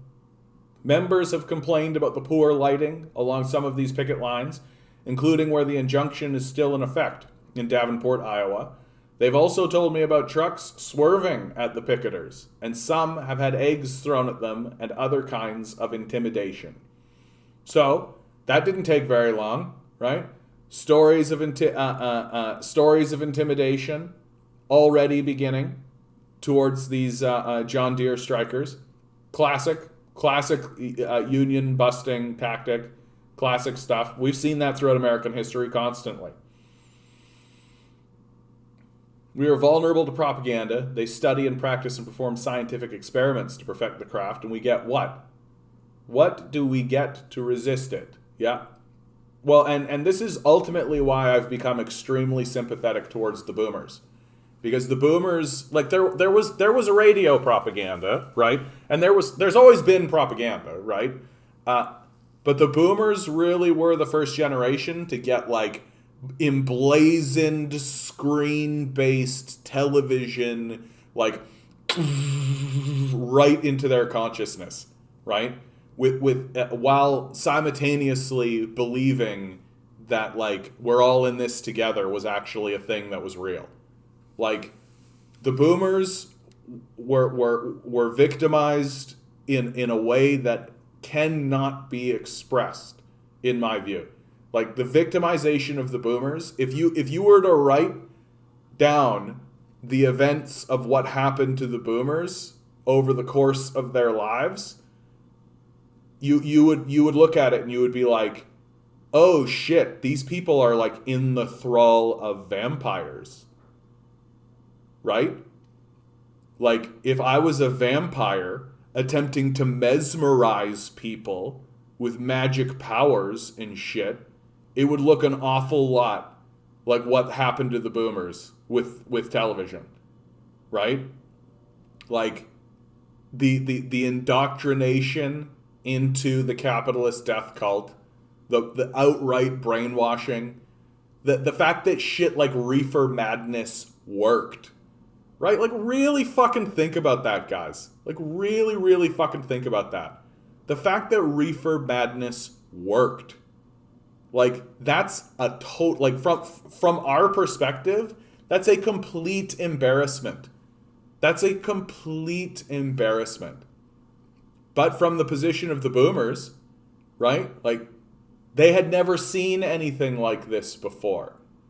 Right? That it was a new thing that everybody had to have. It was part of being an American. And they bombarded these poor people with outright lies, a complete and total fiction. And as the boomers are aging, we are seeing that this brain rot that they have been inflicted with, for those who have never confronted it, right? There are definitely boomers who have confronted it, who have worked through it, who've come out the other side and been like, yeah, that's fucking propaganda shit, dude. You can see it. And once you're on the outside of it, you can see it. But there are lots and lots of boomers who never got out the other side, who never actually have come to terms with the fact that they were heavily propagandized and who are carrying it around like PTSD, right? They are carrying this trauma around with them and they've never dealt with it. And how do you know they've never dealt with it? Because they literally do not understand what the world looks like anymore. They're saying the most naive, dumb bullshit that a person can say. Just get a job. Just shake his hand, right? All of this kind of dumb shit that tells you they've been put in a bubble and they've never even attempted to escape the bubble. And it's rotted their brain completely. And the reason why I'm focusing on this so much, is that we as a people genuinely need to have a major discussion about what happened to the boomers, and not in a way that's dismissive or denigrating them or taking the boomer generation and saying, oh, they're so evil and all this kind of stuff. But we do have to acknowledge that there are real things that have happened. The boomers have abandoned their own children, right? That's just objectively the truth. That the boomers have abandoned their own children. And we owe it to ourselves and to them as the victims of this capitalist system to discover why that's the case. And especially in an effort to attempt to avoid it in the future. You can't build a society if you're going to have a generation of people who abandons their own children. Like, you literally can't build a society that way. It's not possible. So, what the fuck happened to these boomers? And in my view, television propaganda was number one. The number one issue that happened to the boomers. Because it was just, it traumatized them. And exactly, as you say, Amanda, good to see you, by the way. The first time I saw Reefer Madness as a teenager, I legit thought it was satire and made for a joke. Insane. They need to be reprogrammed 100%. And to me, it's not about they just need to be deprogrammed, right? Like, they need to get to a place where they acknowledge that they've been programmed in the first place, right? Like, the acknowledgement that all of these lies that they were told are false, and that the machine that's been lying to them is still in effect. That's why it's so dangerous, because you have these people who have been programmed into this system of propaganda and indoctrination, and the system is still going. Right? It's still going and modifying itself and finding new ways and all of this kind of stuff. And if you have no skepticism towards that system, right, then you're so easy to manipulate. It literally is that you are in the thrall of ghoulish vampires who just are like just hitting you with fucking psychic waves in order to get you to what? Like, vote conservative? Like, or to believe that the system of politics in the United States is a system of politics at all, instead of just like the WWE entertainment that it is. Like, I genuinely feel like what I'm looking at right now are a bunch of people trying to convince me that the wrestling in the WWE is real. Like, that's where we're at right now. That everybody is just like, yeah, that's real. That's real wrestling. That's what real wrestling looks like. Yikes. Yikes, yikes, yikes, yikes, yikes, yikes, yikes, yikes, yikes. Yeah, and that's a good point, actually, Bumbleguppy. Yeah, first of all, boomers need to touch grass. Yeah, like, realize that they are just fundamentally monkeys, right? Going out into nature, getting near water, experiencing fire, right? Like these natural forces, feeling the wind, all of that kind of shit, finding their heart, their spirit, right? But you're absolutely right. To believe it isn't a system, more like, exactly. That's exactly right, actually. Like, if you can convince people that it isn't a system at all, then they'll make all kinds of idiotic decisions and make all kinds of moronic statements. Because then if there's no system, right? And so that means there's no external factor whatsoever. It's all just individuals working as individuals in an individualized system, right? And of course, not all boomers, Ruth, of course. No, there are those who have come through the other side and who see what's going on. Absolutely. But as a group, as a generation, right? It is this victimization has and like the trauma of it. I think that's the thing. Like, I never hear anybody talking about how the boomers were traumatized. Like, I never hear anybody talk about how the boomers were completely traumatized and have fallen prey to believe that they attained all of their material benefits not because of a system that was put in place by their parents, but because of their own power and initiative. That they are they're the greatest individuals in the world. We're so great, everything's wonderful. Forget about the fact that there's a system, right? And if you don't believe that there's a system, then it doesn't matter if it gets dismantled. I think you're really hitting something on there, Bumbleguppy. That it's if you don't believe that there is a system at all, then it doesn't matter if it gets dismantled. The rich are victims. The real victims don't complain. I mean, they should. They should. Yeah, any benefits they had are now gone. Yeah, they just dismantled it because it's not a system. It's all just individuals being individuals, right? My folks are 90. Imagine watching TV almost every day for like 60 years and what you would think about politics or economics or radical change, right? And the way television propaganda is designed, it's designed to funnel you into camps, right? Especially modern media.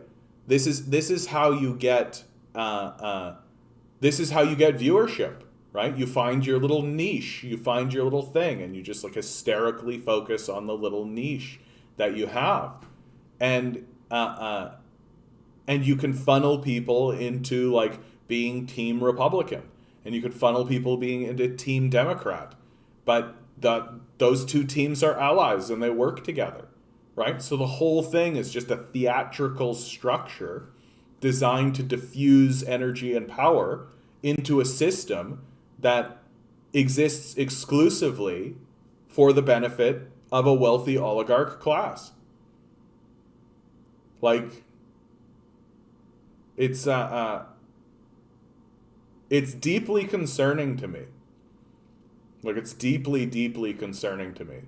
Because if this kind of thing can happen in our society, where a generation of people abandon their own children, it can happen again. Or it can continue to happen. And I don't know how we talk about this without falling into the not all boomer conversation, because that's true. Like, but the boomers who are not all boomers are the ones who have managed to just inherently resist or make it through the other side, right? That the boomer narrative still has within some capacity an attempt at indoctrination, right? And their successful resistance to that indoctrination, I think, happens in spite of it and not because of it. One difference between my folks' generation and the boomers is that my folks still look at TV as a fantastic miracle of modern technology, while boomers look at it as furniture. Yeah. And and the boomers, they were, when they were interacting with media and television, there were enormous amounts of gatekeepers. Like, it was very, very difficult to get any other information other than what you were told through a highly vetted system, right? And if you have this highly vetted system, then all of your information is just completely... And then you have boomers with Facebook, yeah. Why do you think the boomers are always looking back? For all of the racism and laws against women, immigrants, the white lived well because there was a middle class in life, yeah, which was built for them, right? It was built for them. And now we're in a position where, like, we're literally having conversations with your, like, Jordan Peterson types and your Ben Shapiro types, trying to convince them that there are such a thing as systems, right? That systemic racism exists, or systemic poverty exists, right? And like, we're wasting our time simply attempting to convince these people that there is such a thing as a system.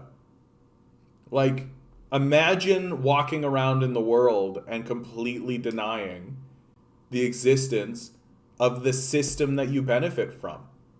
Like, the only other position to take is that, oh, I'm here because I'm the best, which is what they do with their system of meritocracy, right? So they replace systems of like control through the government and the corporate sector and all of these things with just, I'm the best. Like it's the height of arrogance, which is why it's so appealing. Oh yeah, it's all about the fear of being a white minority. Isn't that odd? I think that's so odd. Like, who cares? I don't like. Oh no, there's people with other colors of skin that are gonna be there more. Like, slavery really fucked us up. Like, it's really fucked us up as a people. Like, and we're not really doing much about it, honestly. It's making it very difficult.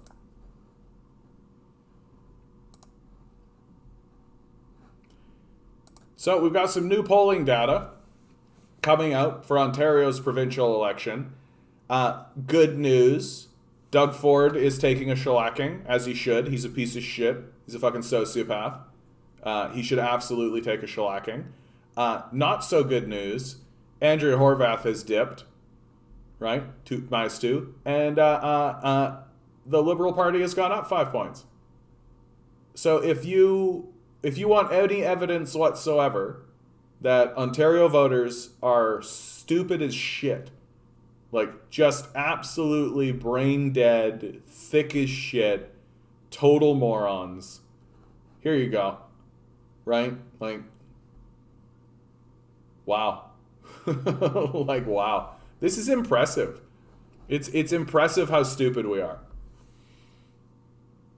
If they acknowledge the system, then they have to acknowledge that they benefit from it, yeah? Then they would also have to admit to systemic race and misogyny, and all their grifting goes out the window. Well, and then they would have to take a position on whether or not we should actually dismantle that system, right? That if you acknowledge the existence of the system, then, and if you acknowledge you benefit from it, and then if you take the position that, well, I don't want to dismantle that system because I benefit from it, then you're essentially admitting that you are a racist, right? That all of this argument of like, oh, I'm not a racist, I just think, this kind of, all that kind of stuff, all that goes out the window. If you admit that there's a system and then you refuse to dismantle that system, you are admitting that you are a racist. Like, it's extremely black and white. Like, and to me, especially to these far right guys, like, this conversation about the existence of systems is the only conversation worth having. Literally, it's the only conversation worth having. Don't talk to them about their stupid Western values. They don't have values. Don't talk to them about any of this kind of shit. It's all smokescreen. The only conversation that matters is, do you believe in the existence of systems? You'd be blown away at the answers you get. Like, you'd be blown away at the answers you get. And it really shows you why there is like a huge upswell of libertarianism in America.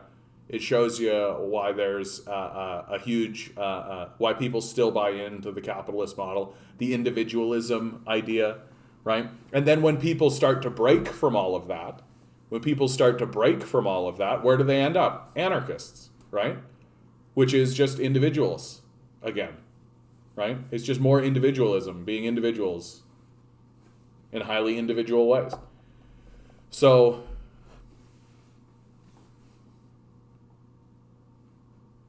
it would be really nice if the populists finally woke up and realized that the system that is in place is designed to abandon them. I hope we get there. I hope we get to that point where we actually start to acknowledge as a people that the system that exists today is designed to abandon us. Right? That's the structure of the piece. I just hope I'm alive to see that shift. Because right now there's still a lot of people who genuinely believe that the system can be reformed, that we're all just individuals, right? That there is no system. I hope we grow up, basically, is where I'm driving to. Like, we're a very childish society. As you're seeing through the Ontario election, right? Like, this is just childishness. This is literally just people being like, I need my binky back. My binky. I put down my binky and I let the other guy have my binky, and now I want my binky back. That's literally what it is. Like, why else would they be voting Liberal? Like, the Liberal Party doesn't give a fuck about them at all. Like, especially when you have any other option on the table. Like, any other option on the table. It's just as childish as it can get. How is it so difficult to make a systemic critique of something rather than an individualistic one?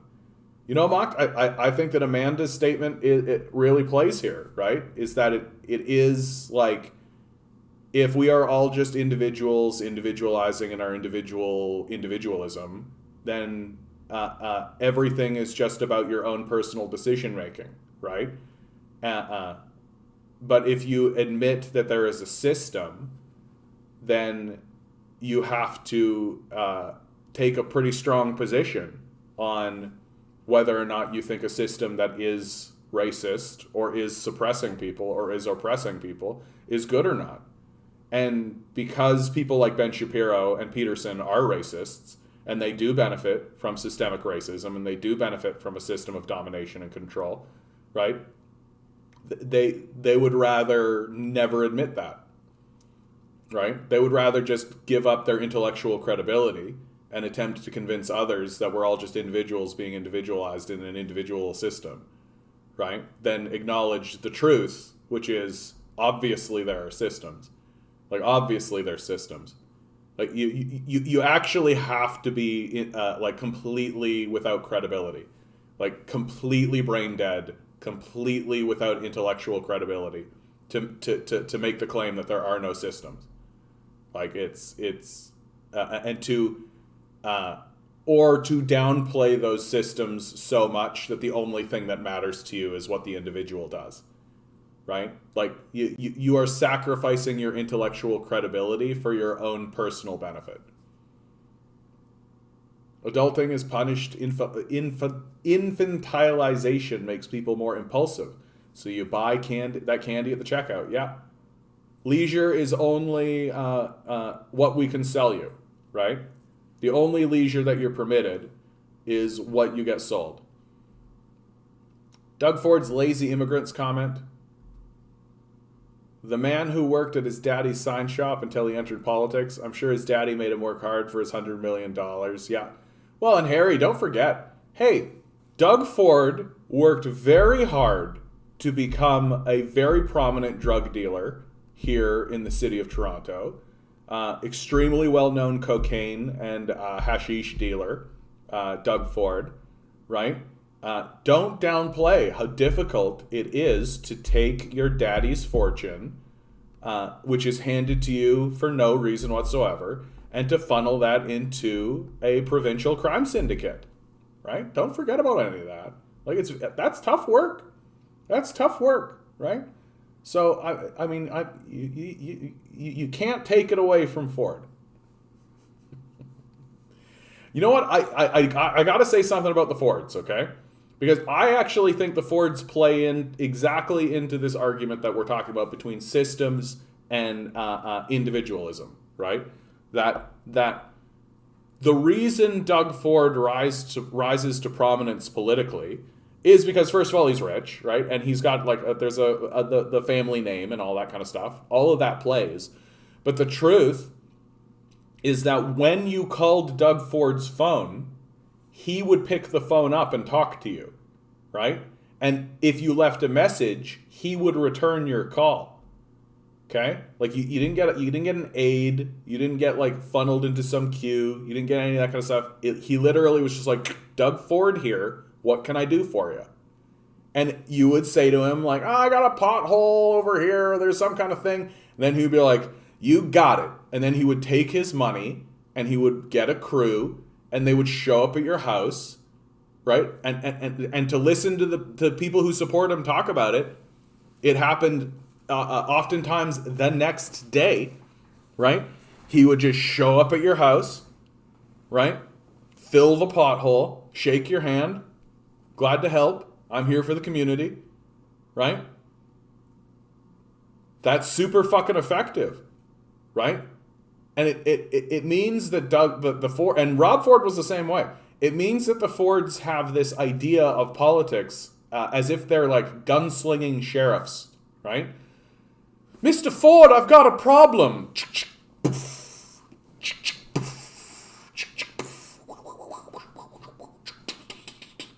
Right? Hey, Mom, how you doing? Everybody in the chat, Mary Wheeler is my mother. Treat her with love and respect. Hi, John, I'm fly on the wall here, waiting for Bea at her musical theater class. So kind of off topic. Nah, that's great. Musical theater, how beautiful. But like, so Doug Ford saw himself as a gunslinger, or sees himself as a gunslinger. He thinks he's the hero of the story. But he doesn't acknowledge the existence of systems, right? So if you're a gunslinger who's in charge of the province, who refuses to acknowledge that there are systems, then you can dismantle those systems because they don't matter and just say to people, well, just be better gunslingers. Just be better gunslingers, right? All you got to do is be a gunslinger, right? Just be a better gunslinger. That's it. And try to empower people. Try to empower people to be better gunslingers. Right? All people have to be is better gunslingers. I'll treat her better than I treat you, John. That's all I can promise. Well, that's Bumble Guppy. Hi, Mom. Oh, hi, John's mom. So much love for my mother. That's so nice. That's so nice. Isn't that nice? Well, Mom, now that you're in the chat, I've been holding off on playing this song. I want you to know, Mom, I'm going to play this tune. Please do not assume that I am pining for something or something that's going on, okay? But I made this song, and it's worth playing. This song is entitled, I Wish My Ma Were Here.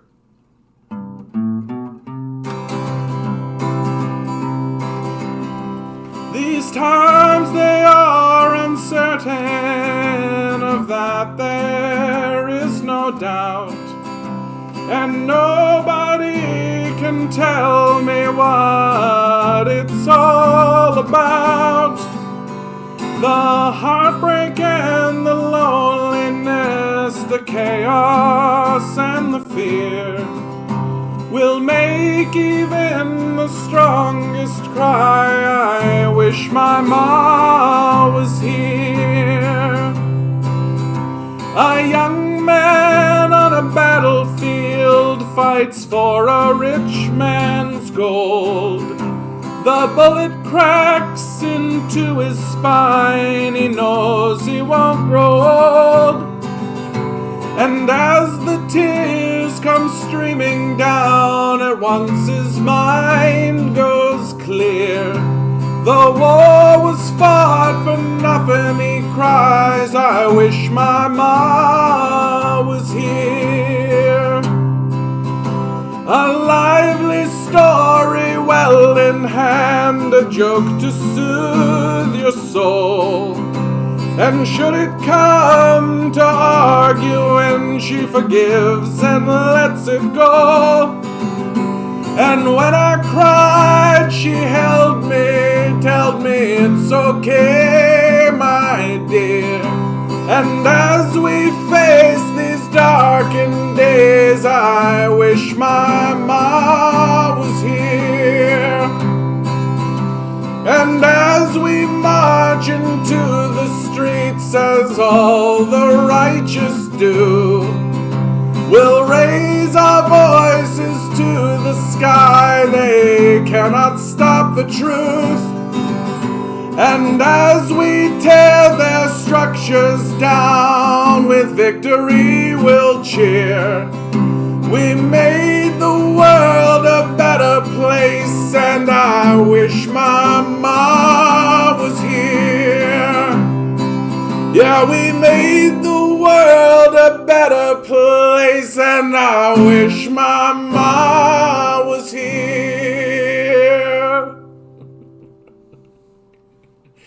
That one was for you, Ma. That one was for you.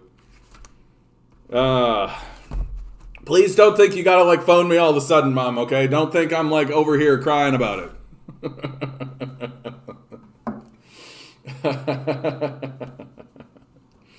Good morning to you, Demand Better. How you doing, buddy? May you all have a radically good evening. Radically good evening. Absolutely, bud. Absolutely. Tear emoji, proud of you, Jono. Oh, thanks, Ma. And if any of you would like to buy that song, it's on my Bandcamp. I've got that one recorded. Oh, I love this one. They literally put flags in every classroom and made us do the Pledge of Allegiance at 7 a.m. every day to indoctrinate us for a life of no health care, no tuition, no childcare, no parental leave, no livable wages, and no middle class. Tell me how that's not a cult. It's starting to happen. People are starting to realize that what they are living in is a capitalist death cult. Right? Like, what is this except that? And it's starting to become obvious. And people are starting to put two and two together on this one.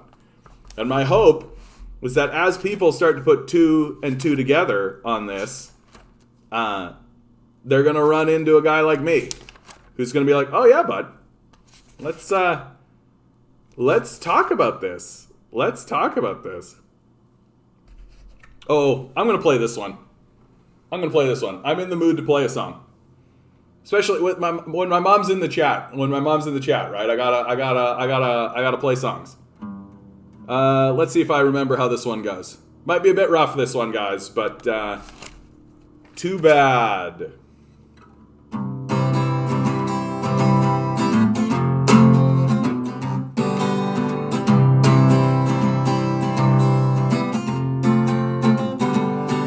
This place is bubbling over, your money you can keep. I'd rather while away my days dying in the street than spend another moment sucking up to you. You can take this job, put it up your ass, and this is what you'll do. Get fucked. Get fucked. I didn't want this goddamn job anyway. Get fucked. Get fucked. You fucked around and found out. Go away. Just go and get a job that doesn't pay the rent. Go get an education and drown in all your debt. The billionaires don't give a damn how hard they're screwing you. So let's all send a message and tell them what to do. Get fucked. Get fucked. I didn't want this goddamn job anyway. Get fucked. Get fucked. You fucked around and found out. Go away. We're all in this together, so long as you do all the work. Slave away your better days, make money for some jerk. This deal ain't no kind of life, it makes me wanna scream. Let's round these motherfuckers up and get the guillotines. Get fucked. Get fucked. I didn't want this goddamn job anyway.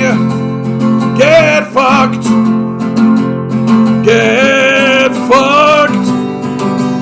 You fucked around and found out. Go away. Yeah, you fucked around and found out. Go away. Yeah, I like that tune. It's got a real, like, Billy Ray Cyrus, take this job and shove it sort of thing. I love it.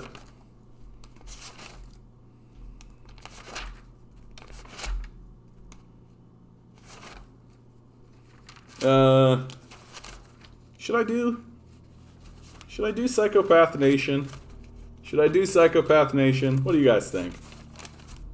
What do you guys think? You know what? Too bad. I'm doing it.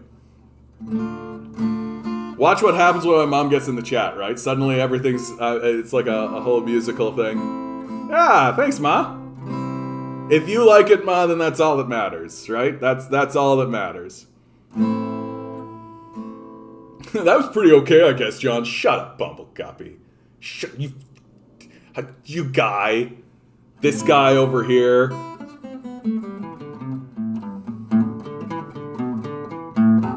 I'm so fragile. I'm like a little fragile snowflake, Bumblecopy. Don't say that stuff to me. I'm so fragile.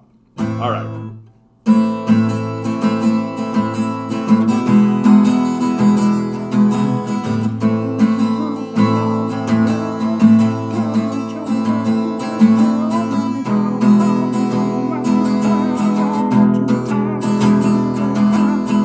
Burn yourself out for dollar bills. Kill your children for a few cheap thrills. Got a problem? Well, that's too bad. You're too tired to see you've been had. Work or starve while we drop bombs. No such thing as right or wrong. We'll call you lazy while you work to death. You gotta earn yourself a moment of rest. And I won't work for a psychopath nation. No, I won't work for a psychopath nation. Burn those corpses so you can speed. Buy that garbage you don't need. Play the victim while you lose your grip. Why won't they work in the apocalypse and retreat into your stupid lies? Act confused while your children cry. Promise change but act the same. Gaslight, deflect and take no blame. And I won't work for a psychopath nation. No, I won't work for a psychopath nation. And as we collapse in the devil's lap, as we watch the world burn to ash, you'll whine like bitches on your way to the grave. Why won't those serfs just behave? And you fucking vampires, demons and ghouls, we're done with being treated like fools. The curse is lifted and we're free from your spell. Keep on crying while you burn in hell. And we won't work for a psychopath nation. Yeah, we won't work for a psychopath nation. Yeah, we won't work for a psychopath nation.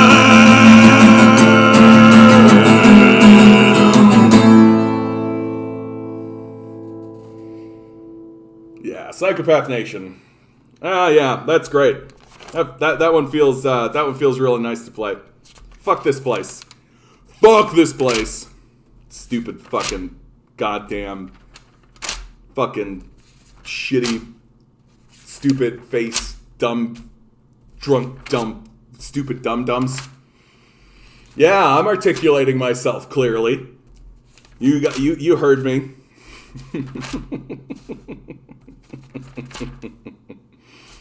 Oh man.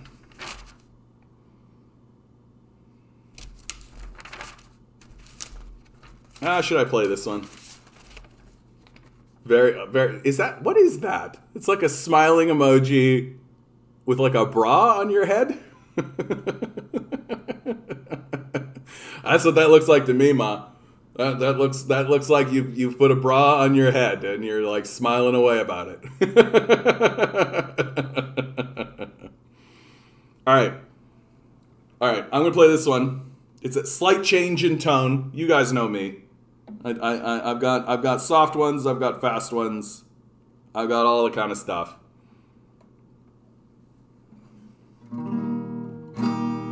Good enough.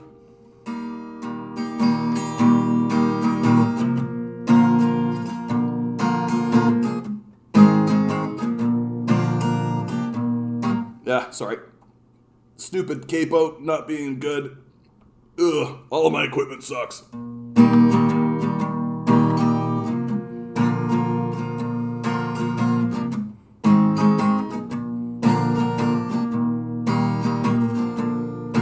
Have you noticed how stupid this whole place is? A fiction we write as we go. Smile real big, earn food and a home, so we can all put on a show. Hey, how are you? But I don't really care. A coffee, 2 milk and a scone. Then ask the bank if that's okay with them.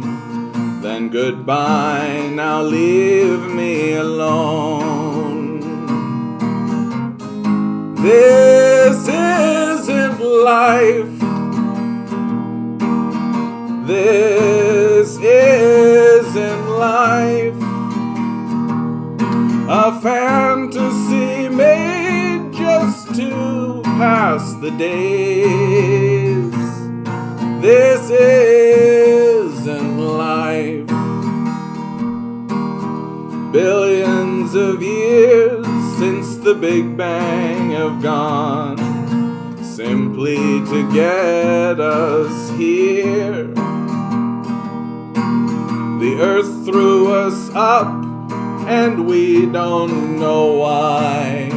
Don't worry, just drink your beer.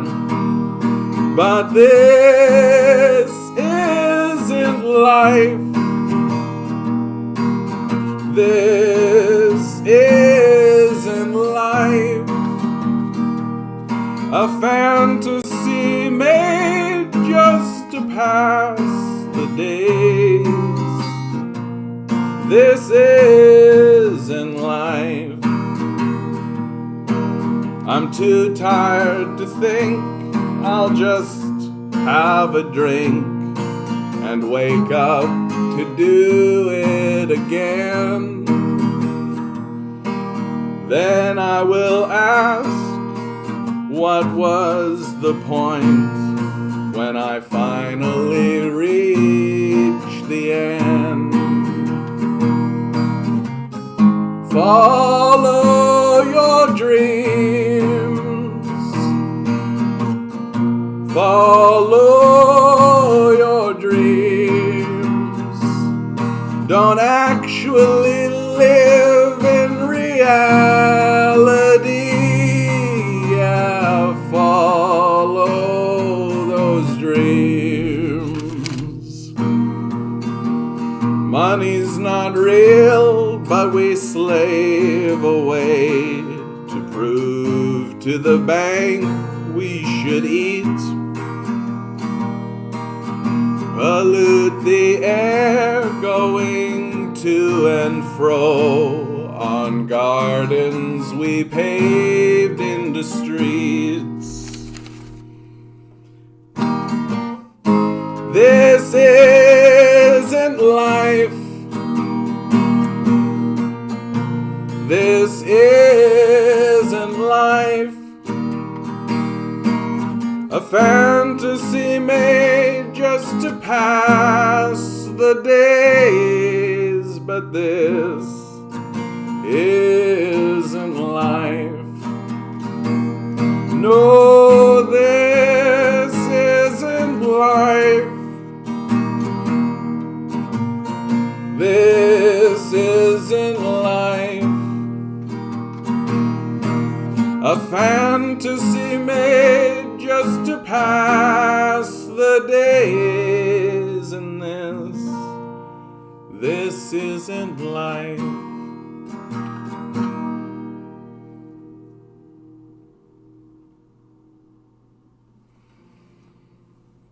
Oh yeah, that one's growing on me. That one's growing on me more and more. I keep playing that one. It keeps growing on me. Oh yeah, Ma, are you still here? Give me a bra on your head if you're still here. I think you're still here. I know I've already played this one today, guys, but I'm going to play this one because my ma's in the chat. Yeah, that's right. My ma came in and she took over. You know, too bad. All right, Mom. Here's another one that you're involved in. I hope you like it. I hope you like it.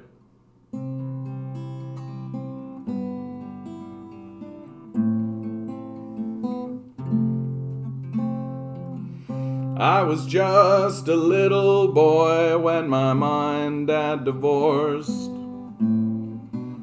Through my tantrums, cried my tears, I'd keep their vows by force.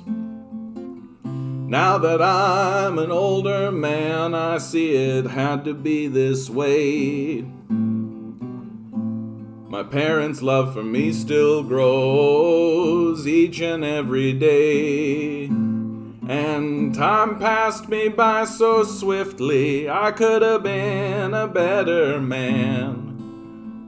And every day I try to do the best things that I can. And though they're not the people I expected they would be, I love them all the same.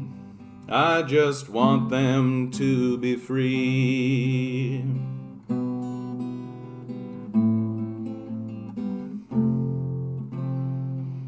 10 years, me and my wife, we traveled round the globe, binding vows and shared regrets, they filled our lives with hope. Then one day she tells me a man is not for her.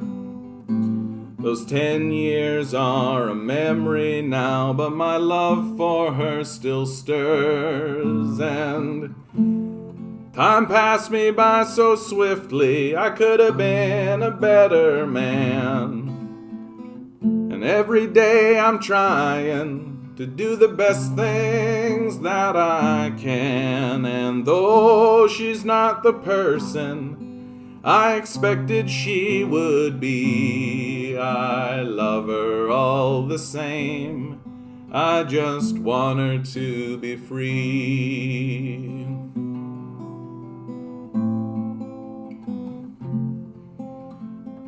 My love had a little girl, a scrappy tomboy type.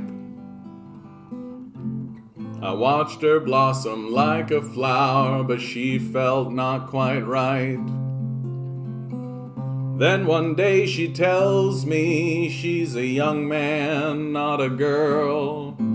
I picked her up and held her tight, then sent my son into the world. And time passed me by so swiftly, I could have been a better man.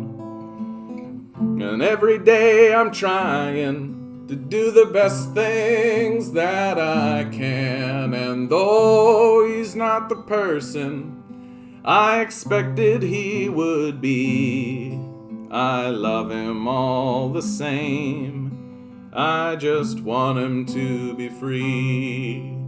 And though they're not the people I expected they would be, I love them all the same. I just want them to be free.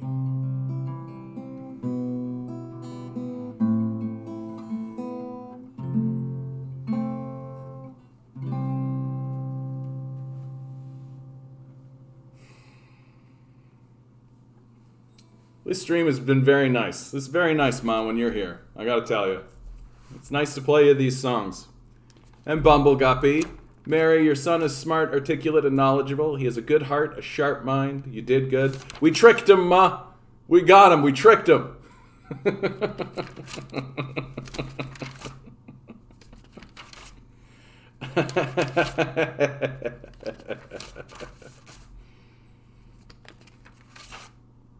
Yeah, they say write what you know. Yeah, that's true. That's true. Write what you know. Yeah. I hope you like that one, Ma. I hope you did. It's I think I'll stop. Do I have one more for you guys? I don't think I want to play that one for you, Ma. Oh, well, if you're loving it, Ma. You know what? Let's do this one. This is just a nice one. I used to play this one a lot, and I've stopped recently, and maybe I should go back to it. Because I actually really like the message of this one. This is this is entitled Antarctica, right? You guys know this one. Sing along at home if you know.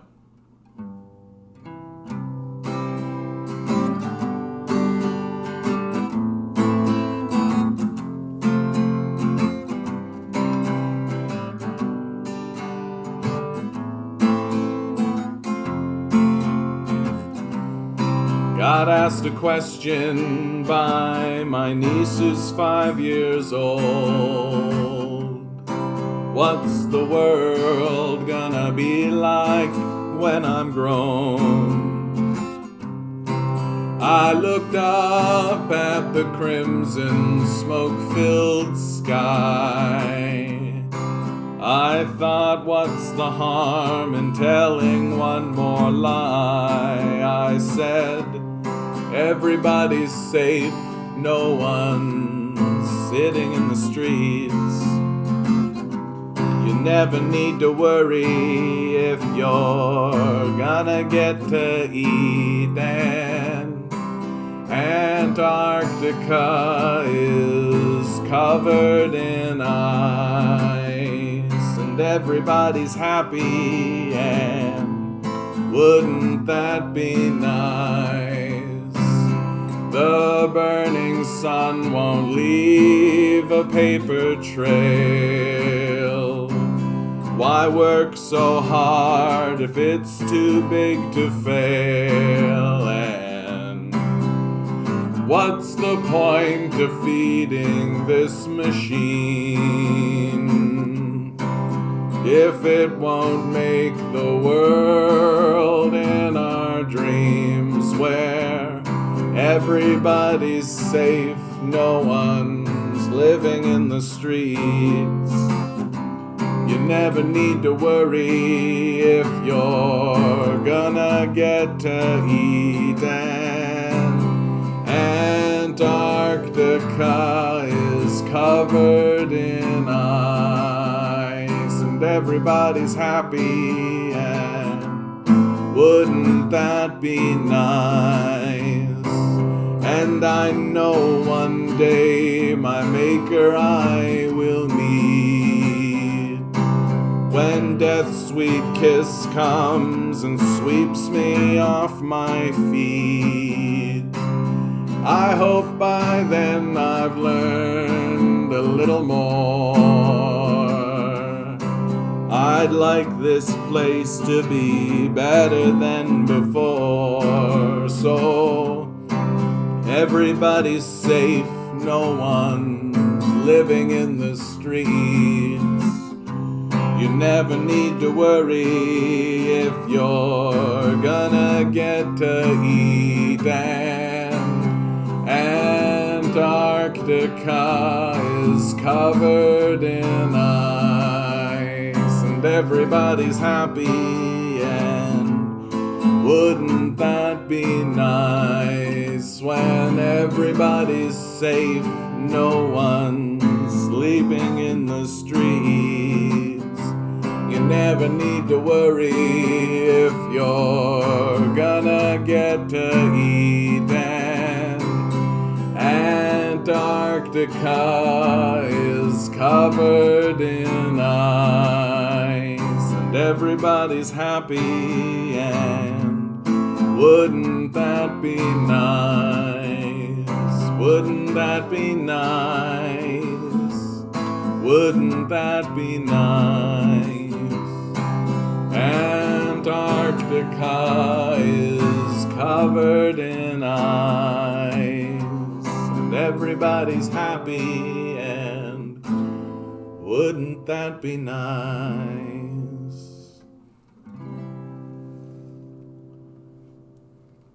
Next level from the play. Yeah, well, that was a very young man's play, that one. That's I should hope that it's oh God, it's been, what, 15 years? I suppose it should be better. Thanks, Ma. All right. That was a nice musical interlude for my mother, Mary Wheeler. God bless you, Mother. God bless you. And say hi to Abea. Say hi to everybody for me out where we're at. Great songs. They have a Phil Ox live at Newport feeling. What a compliment. What a compliment. Thank you, Harry. I appreciate that. People come in here and tell me, oh, your music reminds me of this other, like, extremely popular, well-established artist. And I'm like, fantastic. Fantastic. It means that I've tricked you into believing that I'm at least slightly beneath, if not on par, with someone who's actually been able to play live at Newport. That's fantastic. Get good. Bumble Guppy, you're feeling spicy today, bud. I can tell.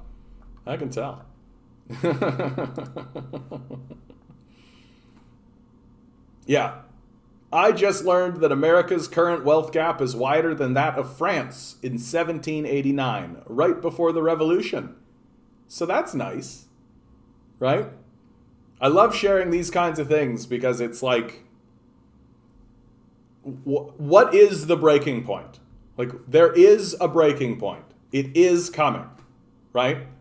Like, I remember when I was listening to Jordan Peterson, right? He would use, I forget what the name of this is, but he would use as a justification.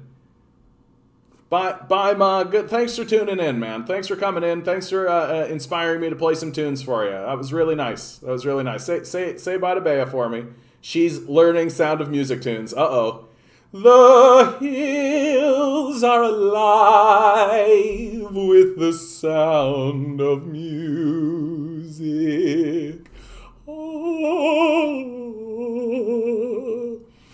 Yeah, just so you guys know, my mom would literally goes to like Sound of Music sing-alongs and things like this. Like, we would watch the Sound of Music all the time. I think the last time Mom visited, we actually watched the Sound of Music.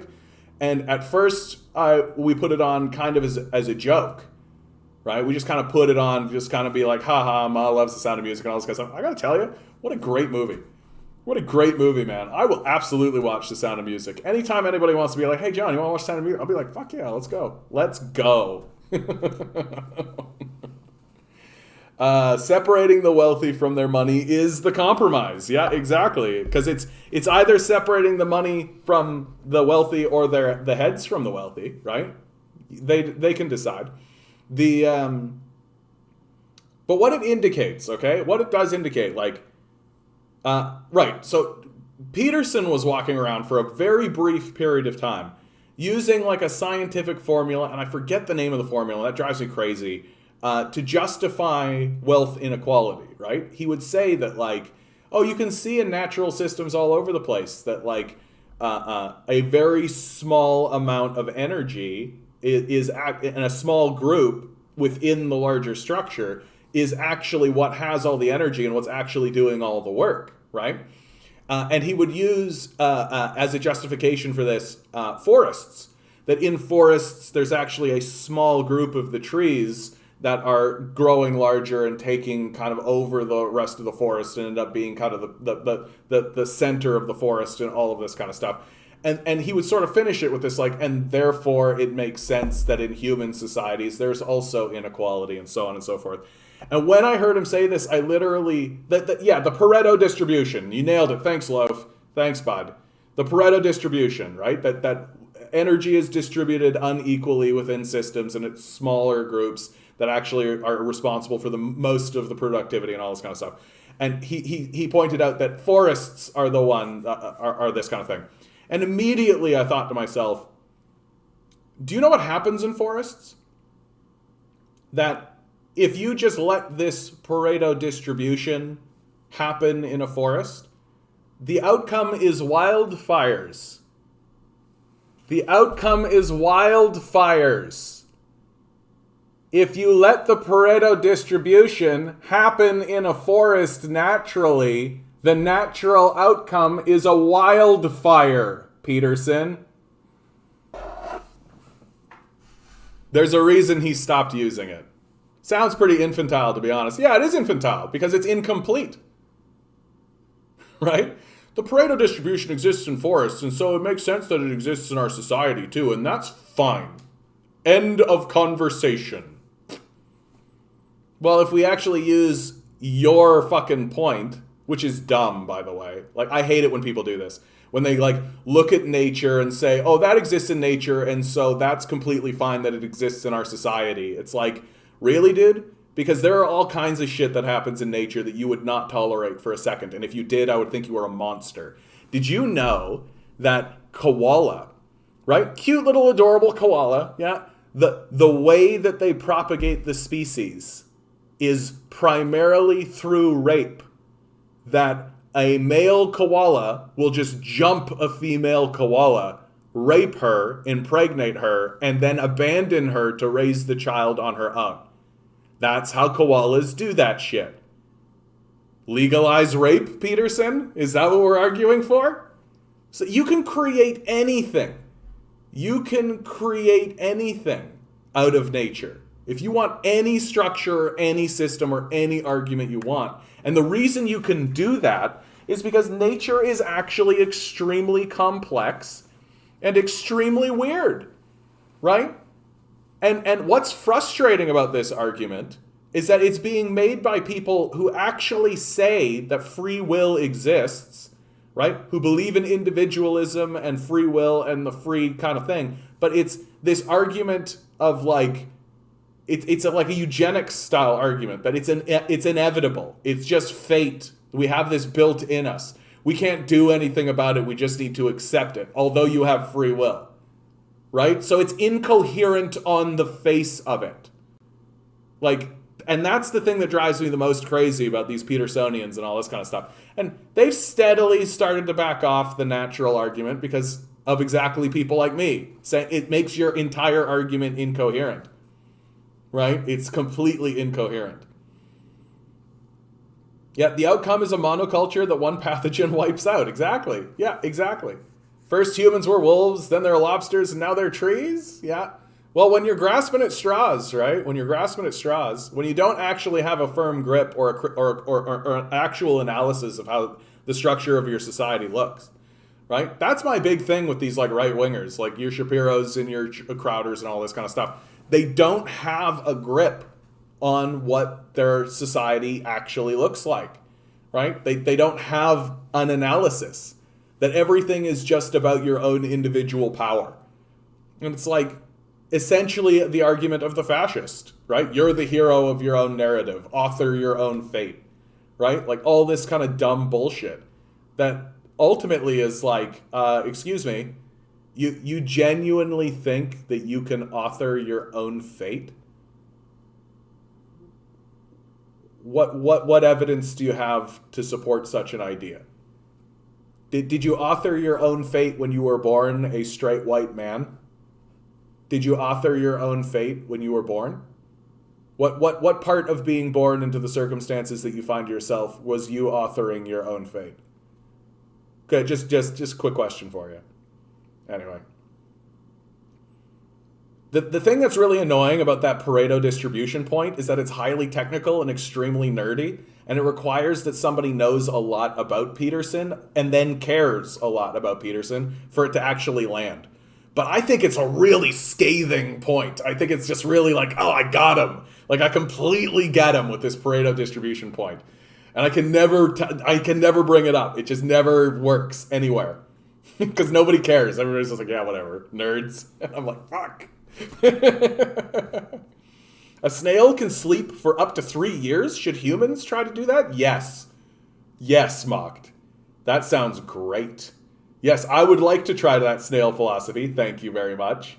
Hold on. Whoa. Maybe maybe we could learn something from nature. Crikey, look at the Peterson. It's in its natural habitat. Grasping at those straws. I gotta tell you, dude, I miss Steve Irwin was a gift. He was just a gift given to us from the world, just being like, and one of you monkeys will love nature and share nature with all of us. Everything that man did was total gold, and he left behind 2 beautiful children who are trying to follow in his footsteps, and it looks like his son might get there. It looks like his son might be another Steve Irwin, and I'm just like, because that's what we need right now, man. We need guys like Steve Irwin walking around being like, oh, crikey, look at this. Isn't this incredible? Look, isn't this wild? What don't you think that... And it makes total sense that eventually one of these critters got him, right? It made sense that it was something like a manta ray, too. Fucking manta ray, right? And I completely believe that Steve Irwin is in heaven, right? And just, like, encounters this manta ray. And just like, oh, right, that's all right. Gives a nice little pet, right? Completely forgives the manta ray, right? Oh, yeah, I spooked you, didn't I? Spooked you. That's exactly the type of man he was. I have nothing but love for Steve Irwin. God rest his soul. And blessings upon his children. Glory to you and your house. My favorite Peterson is when he's being interviewed by a woman on the existence of the patriarchy, and Peterson's mansplains to her that it's only a small subset of men. Yeah. Could you imagine if the world stopped for 3 years in different intervals? Would anything change? Yeah. Lots of stuff would change. Lots of stuff would change. For sure. For sure. Oh, yeah. Yeah, but what Peterson is saying is that it's only a small subset of men who are being egregious about it. That there is another subsect of men, the larger subsect of men, that stay quiet about it. Right? So there's like one group that's very vocal, and then another larger group, which is usually the majority, that remains quiet about it. And then there's another small group that is like, yeah, the patriarchy exists. And like, for sure it does. Like, for sure it does. Are you kidding me? The patriarchy absolutely exists. Just based on the way the money has been distributed. Like, take a look at the billionaires. Take a look at the list of billionaires. Right? How many women are on that list? Like, for God's sakes, like, women in the United States were not allowed to have their own bank account until like 1979. A woman couldn't walk into the bank and say, hello, I am a woman. I would like to have a bank account, please. Then they would ask them, well, what man are you attached to? Is this going to be your father or your husband? Right? And if she said, well, neither, I would like to open the bank account myself, they would go, no, I'm sorry, miss. We're not going to open a bank account for you just for you as a woman. You need to go get your father's permission or your husband's permission to have a joint account with them. Right? Like, and this is as late as like 1979. Like, don't fucking tell me the patriarchy doesn't fucking exist. Like, it's an embarrassment. Like, you're literally just like outright admitting that you are intellectually fraudulent if you are walking around saying the patriarchy doesn't exist. Like, straight up. It's obvious, it's observable, you can look at it, you can see it. It's very easy to see. You got to be in like a real heavy denial space to walk around saying that there's no such thing as a patriarchy. Like, what are you talking about? Although in some countries, women rule. Yeah, so they have a matriarchy, right? And we would be stupid to deny the existence of it.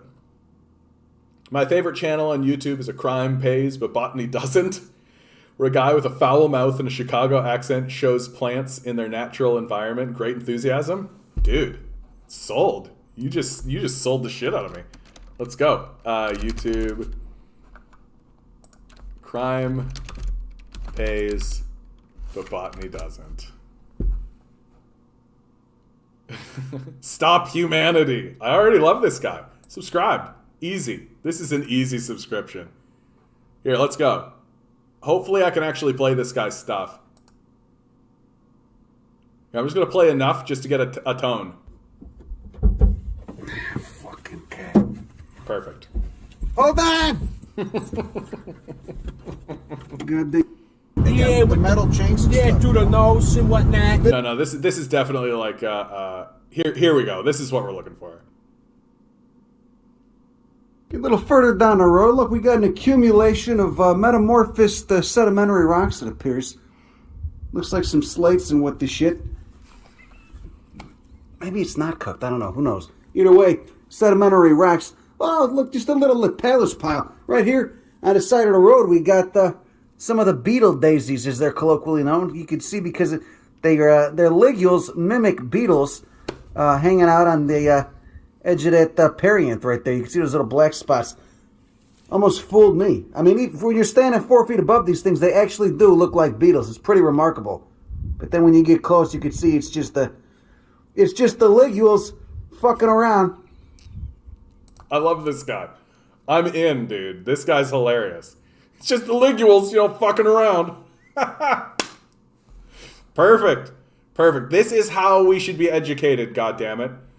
This is how we should be educated. Forget this, stale, and then we, literally get, a Mario brother or, like Luigi or anything. Hey, you want to learn something about plants? We're teaching you plants. Here's something about plants. Hey, we got some ligules here. It looks like a beetle, doesn't it? Yeah. Here, have a smell. Fuck around with that. I love it. Yeah, I remember my mom back in the 60s couldn't have her own account. She would get so pissed. Of course. It's a system of control. It's a way to control women. That's what's going on with the abortion conversation in the United States.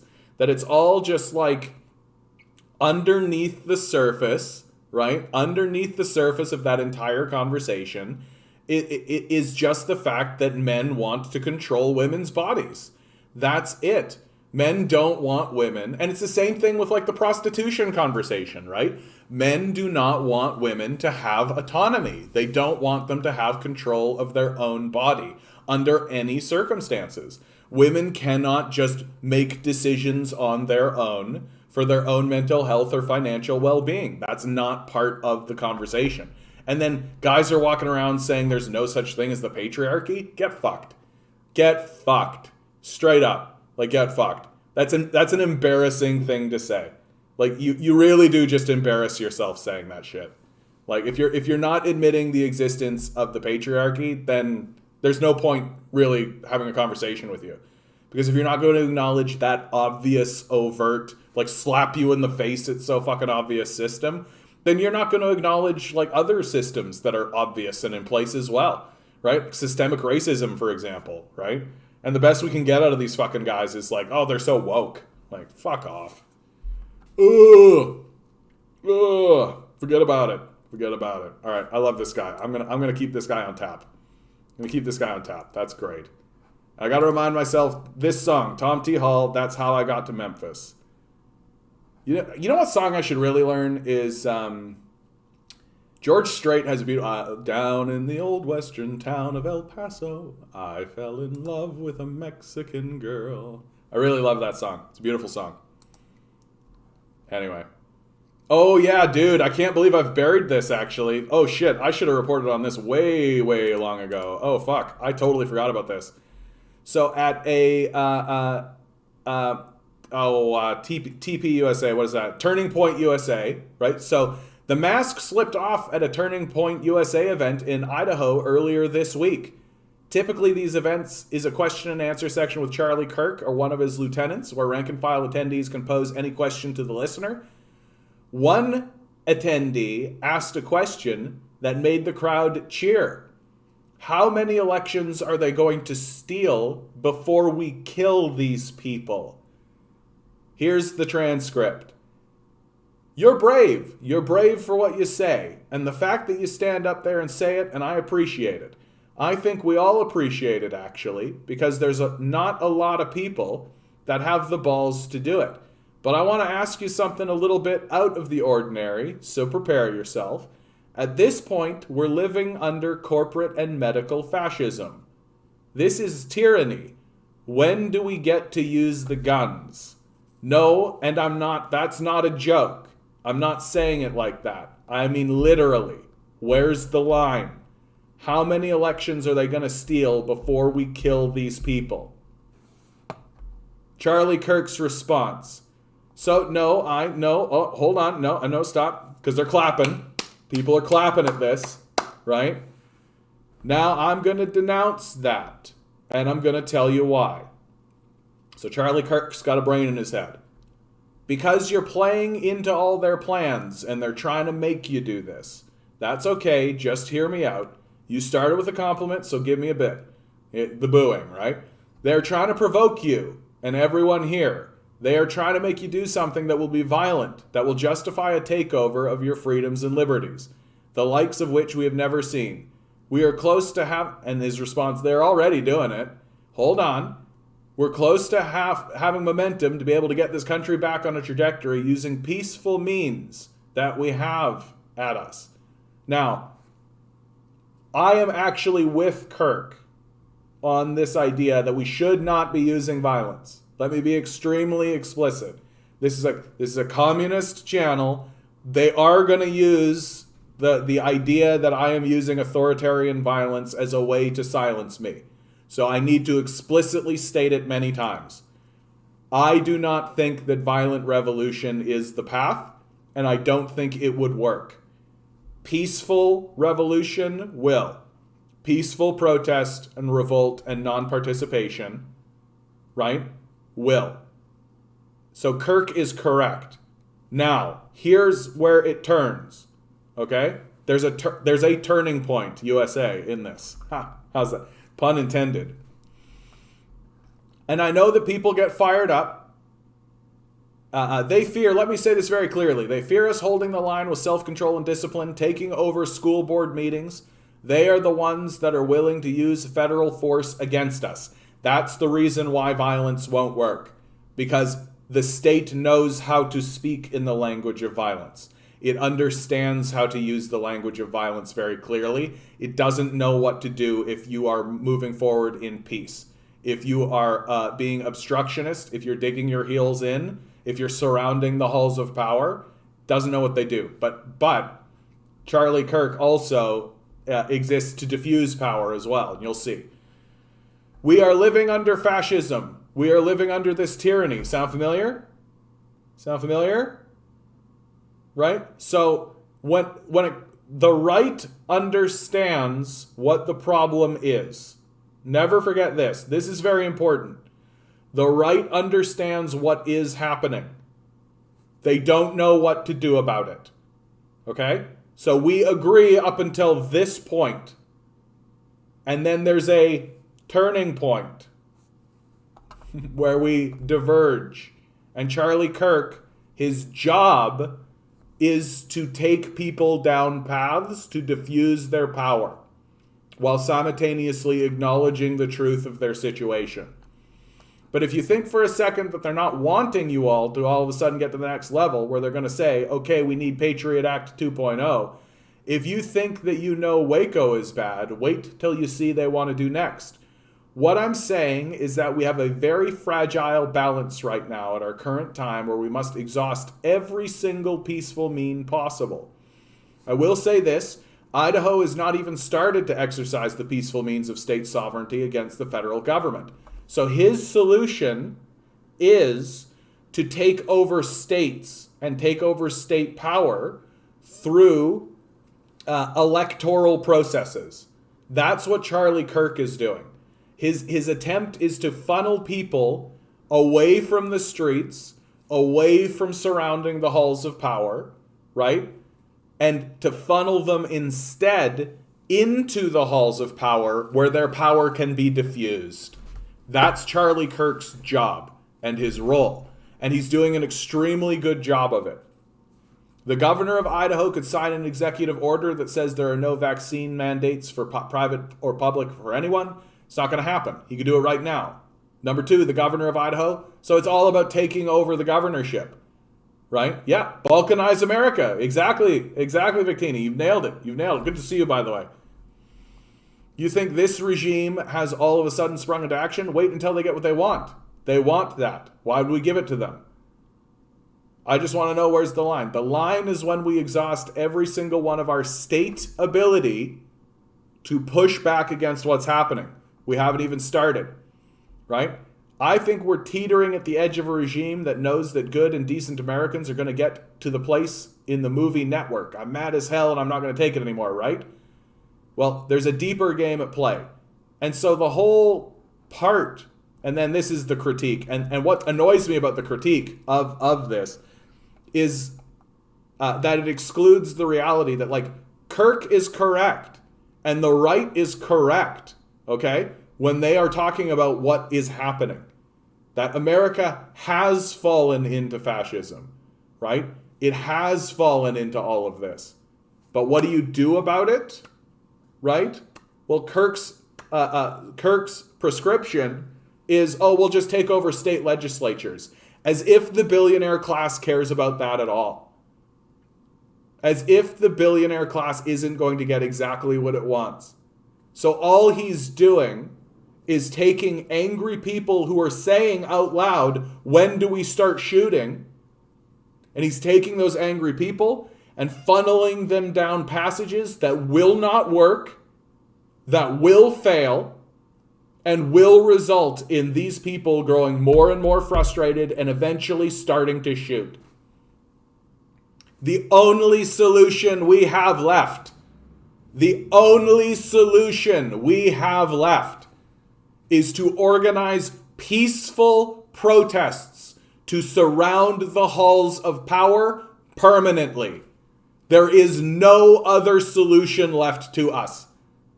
We don't have another option. If we start shooting, they will shoot back, and they've got nukes and tanks. That's not an option. Historically, the evidence shows us that the far more effective strategy is to surround the halls of power with thousands and thousands and hundreds of thousands and millions of people, and to keep them there until we get what we demand. Kirk is right when he says if we start shooting, they'll shoot back. He is wrong when he says the way forward is to diffuse power into an electoral system that has already been completely corrupted. That's only going to make the problem worse. We have to surround the halls of power. There is not another option. And if you think that there is, you're fooling yourself. That if you manage to build a large enough movement to actually get people into halls of power and get seats and get all this kind of stuff, they would just do away with it. We have to surround the halls of power. There is no other option. Yeah, if you made it to this point, please like, share, and subscribe. I've got a Patreon down below. Please support leftist voices. We have been couped. There's been a coup d'etat. We are owned by owners who want to throw us into wage slavery. Come to my live stream, 6 to 9 p.m. Eastern Standard Time, every single weekday. Have a cry about it, right? Challenge me on it. Talk to me about it. Because not talking about it, like our media doesn't, isn't helping us. Good luck. We're going to need it. Yeah, that was good. I think that's a good clip. Thanks, Charlie. Thanks, Charlie Kirk. Like, and this sort of flows into what I've been saying about the right and the left in America for a little while, is that they both agree about what is happening, right? They both agree about what is happening. They just disagree about what should be done about it, right? And that what should be done about it is crucial in these coming years. That if all we do is funnel ourselves into electoralism, and like, sure, funnel yourself into electoralism, but if that's all you do, in 10 years' time, you're going to be back where you started, only worse. You're not going to be back where you started. You're going to be further behind, right? And then people like this are going to pick up guns and they're going to start shooting, right? Like it's coming. Like There's gonna be more Kyle Rittenhouses. There's gonna be more. Like it's gonna happen. It's gonna become, and then it's gonna become common, just like the school shootings are. Right? Just like the school shootings are, it's going to become common, and then it's going to become normalized, and then everybody's just going to like treat it like it's like, oh well, we'll just live with it. Like they're doing with the coronavirus. Oh, we'll just live with it.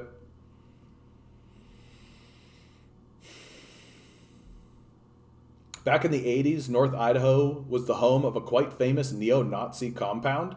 Had their own new logo and flag and everything. Jeez, Ameristan. Ugh. Annoying balkanized China map for the 83rd time. Yeah, pure projection. Totally mocked. I know exactly what you're talking about, dude. Like, isn't that so fucking annoying? Yeah, Idaho. Well, all of these red states, dude. Like, all of these states. Like, all what is happening to rural communities is serious. Like, and people don't really understand how serious it is. I found a clip. Did I save it? Did I save it? Did I save it? I hope I did. Come on, it'd be so good if I did. Damn it, I don't think I did. That's so annoying. What is happening to rural farmers and rural people is that they are being completely abandoned. That farmers are having to work full-time jobs as well as do farming in order to make ends meet. And many of them, what's beginning to happen to them is that they're forced to sell the family farm. They're forced to sell the family farm and then work on those farms for subsistence wages. So they're literally becoming serfs on their own land, right?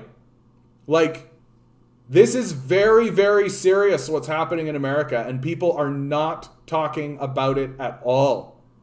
People are not talking about it at all. That the right wing, what's called the right wing in America, right? The QAnon folks, they have every right to be angry. They have every right to be angry. And anyone who tells me they do not have their, or who wants to dismiss them, right, is a fool. A complete and total fool. Their analysis of their own decline is accurate. That they are being taken over by fascists and corporate enterprises. Abso-fucking-lutely that's happening to them. But they're being funneled into halls of power so that their energy will be diffused and nothing will change by hacks like Charlie Kirk, who maybe he believes what he's saying. Maybe he believes what he's saying. I doubt it, right? Remember, in America, all politics are just vanity projects. Charlie Kirk just wants to get elected. That's it. He doesn't give a fuck about anything else, right? And the abandonment of these people is going to result in more insurrection actions. Abso-fucking-lutely. Abso-fucking-lutely. You're absolutely right about that, DM. Expect that the crazies would kill the innocents. That would stop me, yeah. People need to wake the heck up and start organizing general strikes and blockades before they end up being victims of capital sociopaths. Absolutely, DM. That's what I've been saying this whole time. I'm going to pivot. I'm going to pivot because I actually think this is a huge story. This is a huge story, and I want to get it out there before I close the channel down. Check this out. 组充值 2.1 can perform large-scale random quantum circuits sampling about 10 million times faster than the fastest existing supercomputer. The study was led by quantum physicist Pan Jianwei. The team said this remarkable feat makes China the first country to achieve a quantum computational advantage in two mainstream technical routes, one via photonics quantum computing technology and the other via superconducting quantum computing technology. The team has also established a quantum computer prototype named Jiuzhang 2.0 with 113 detected photons, achieving a major breakthrough in quantum computational speedup. The improvement of 113 detected photons from 76 means it is capable of implementing large-scale Gaussian boson sampling, or GBS, which is septillion times faster than the world's fastest existing supercomputer. The study was published yesterday in the online journal Physical Review Letters.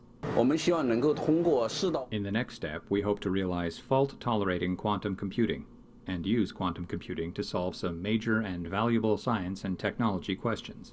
Quantum computational advantage, also known as quantum supremacy, indicates an overwhelming quantum computational speedup that is currently unfeasible for traditional computers. 张悦，上海来福。 The Victini reacting very positively to this. It makes sense that this stuff is happening in China, right? Like, China is committing to scientific research for the sake of scientific research.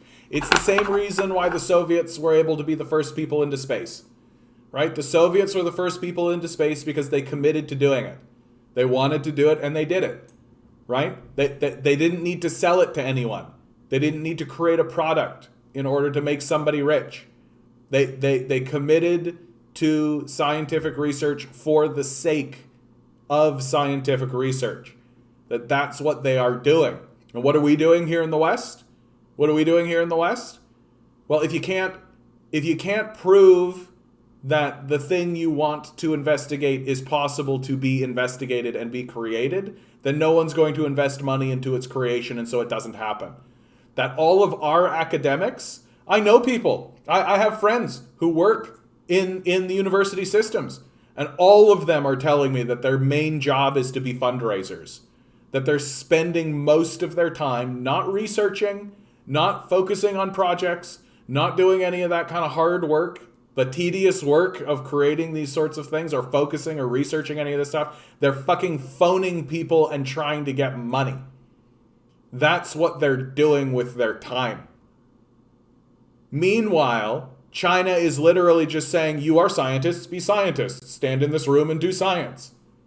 Discover things, figure things out. How does the world work? Figure it out, right? And they're doing things like lighting up fission reactors.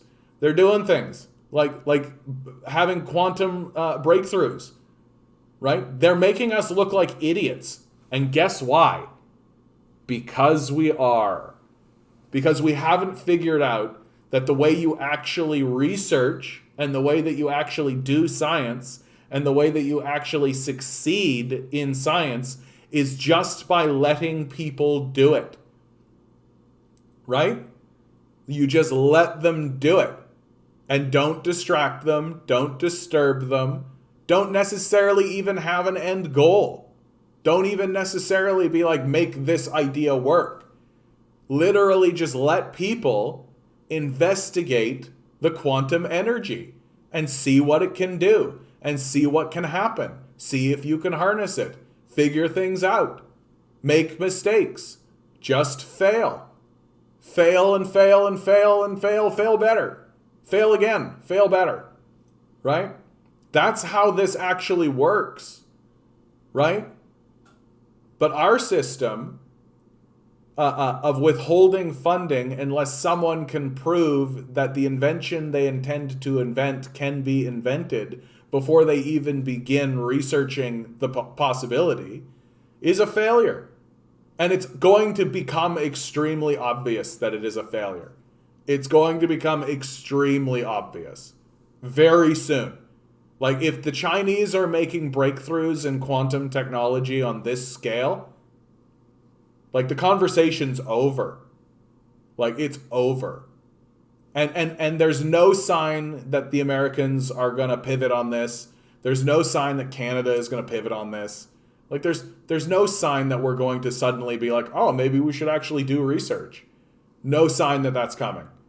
And even if we did, even if we began to do it now, China has 1.6 billion people. 1.6 billion people with fleets and fleets of researchers who have already been trained and are already interested in just researching. That's their job, is to be a researcher and to do it. There's 1.6 billion of them. Like, it's over. It's done. Just a new space vehicle. Yeah, Blue Origin is lame. It's super lame, dude. Ooh, wow. Like, that's the thing that's the lamest about this whole Jeff Bezos and Branson and, like, sending Shatner into space and all this kind of shit. Oh, cool. We managed to do the thing that we did 60 years ago. Right? Oh, man, we did that thing we did 60... And not even. Like, not even. It's not like they went to the moon. Right? It's not like they did any kind of feat or anything, right? They just got into space. So, oh, sweet. Yeah, they managed to do the thing that the Soviets already did like 80 years ago. And this is what we're supposed to be like ringing a bell about? We're supposed to be like, yeah, super. We did that thing that we already had done like fucking 60, 70, 80 years ago. Like, are you kidding me? Like, we're a joke. We're a laughing stock. That if I was living in China right now, like if I was a Chinese person living in China, I would think that what we were doing is childish. Like, they're literally planning to build a moon base. Like, they sent a rocket to Mars that NASA said was more advanced than anything they had ever sent to Mars. They said that the rocket that the Chinese sent to Mars was the same as 40 years of research out of NASA. Like, the Chinese are taking this shit over, and they're taking this shit over because they seem to want to. That they're not falling for this, like, free market trick. That they're literally just saying, research this thing and do research, and that's fine. And what comes out of it is what comes out of it. And they're not saying to any of their people, like, and if you don't research this thing properly to make it profitable, then you lose your job, or some kind of bullshit like this. They're literally just like, the earth is confusing, the universe is complex, we should probably have people whose entire job it is to research it. Get to. That is the benefit. That the research itself is the benefit. Yeah, quantum computing is the information age H-bomb. For sure. For sure it is. And, like, just think about it this way, right? Like let's put it in the terms that neo-colonialist, like, white settlers will actually understand. Okay? Everything has computers in it. Like, everything has computers in it. Jet fighters have computers in them, right? Like, everything's got computers. If you can create a quantum computer that moves 100 times faster than the computers that are in those jets, then you can hack them and take them over. And you can do that faster than they can fly them towards you in order to bomb you. And you can automate that process. So literally, oh, a threat is in our airspace, take it over. And it's yours now. And it's flying and it's yours. Like, this is the end game for Chinese military supremacy in their own territory. The Americans will not even be able to fly shit or move shit close to them, because the Chinese will have quantum computers that can hack and take their shit over. And if the only way to fight against this is to start building stuff without computers in it, the game's over. Like, you're literally going back to, like, World War I technology. Bye-bye. Yeah, quantum interference means instantaneous communication wirelessly. Yeah, like, there's all kinds of things. Things that we haven't even contemplated. Things that the people who are making the breakthroughs probably don't even understand. Right? There are so many things that can fall out of this. There are so many things that can fall out of this. Like, hey, you guys wonder, right? I'm going to end on this, because why not end on a kooky note, right? If you guys spend any amount of time, oh, by the way, Dash Me, I didn't say hi. Hello, how you doing, bud? I didn't mean to ignore you. You notice how I keep talking about the quantum energy, right, as a divine energy, right? That the quantum energy that we live in, the question is it sentient? Is it alive in some way? Right? Does it have its own ideas or thoughts? Does it move according to its own will or its own whims? Right? These are questions that I think we should be asking about the quantum energy. Right? Like, and if you think that's kooky, I think you're weird. Because we should be asking, it's a very straightforward question. Do we think the quantum energy that we are now currently harnessing and manipulating and moving around with and doing things with, do we think it is sentient? Do we think it may be alive in some capacity? I think that that's a very important question to ask. And asking those sorts of questions are going to have enormous consequences as we begin to embark on this incredible journey into literally harnessing quantum energy. And y'all just know how the Americans are going to do this, right? They're just going to make like a quantum bomb. Like, that's the only thing they can do. They're just going to make the quantum bomb. That's what they're going to do.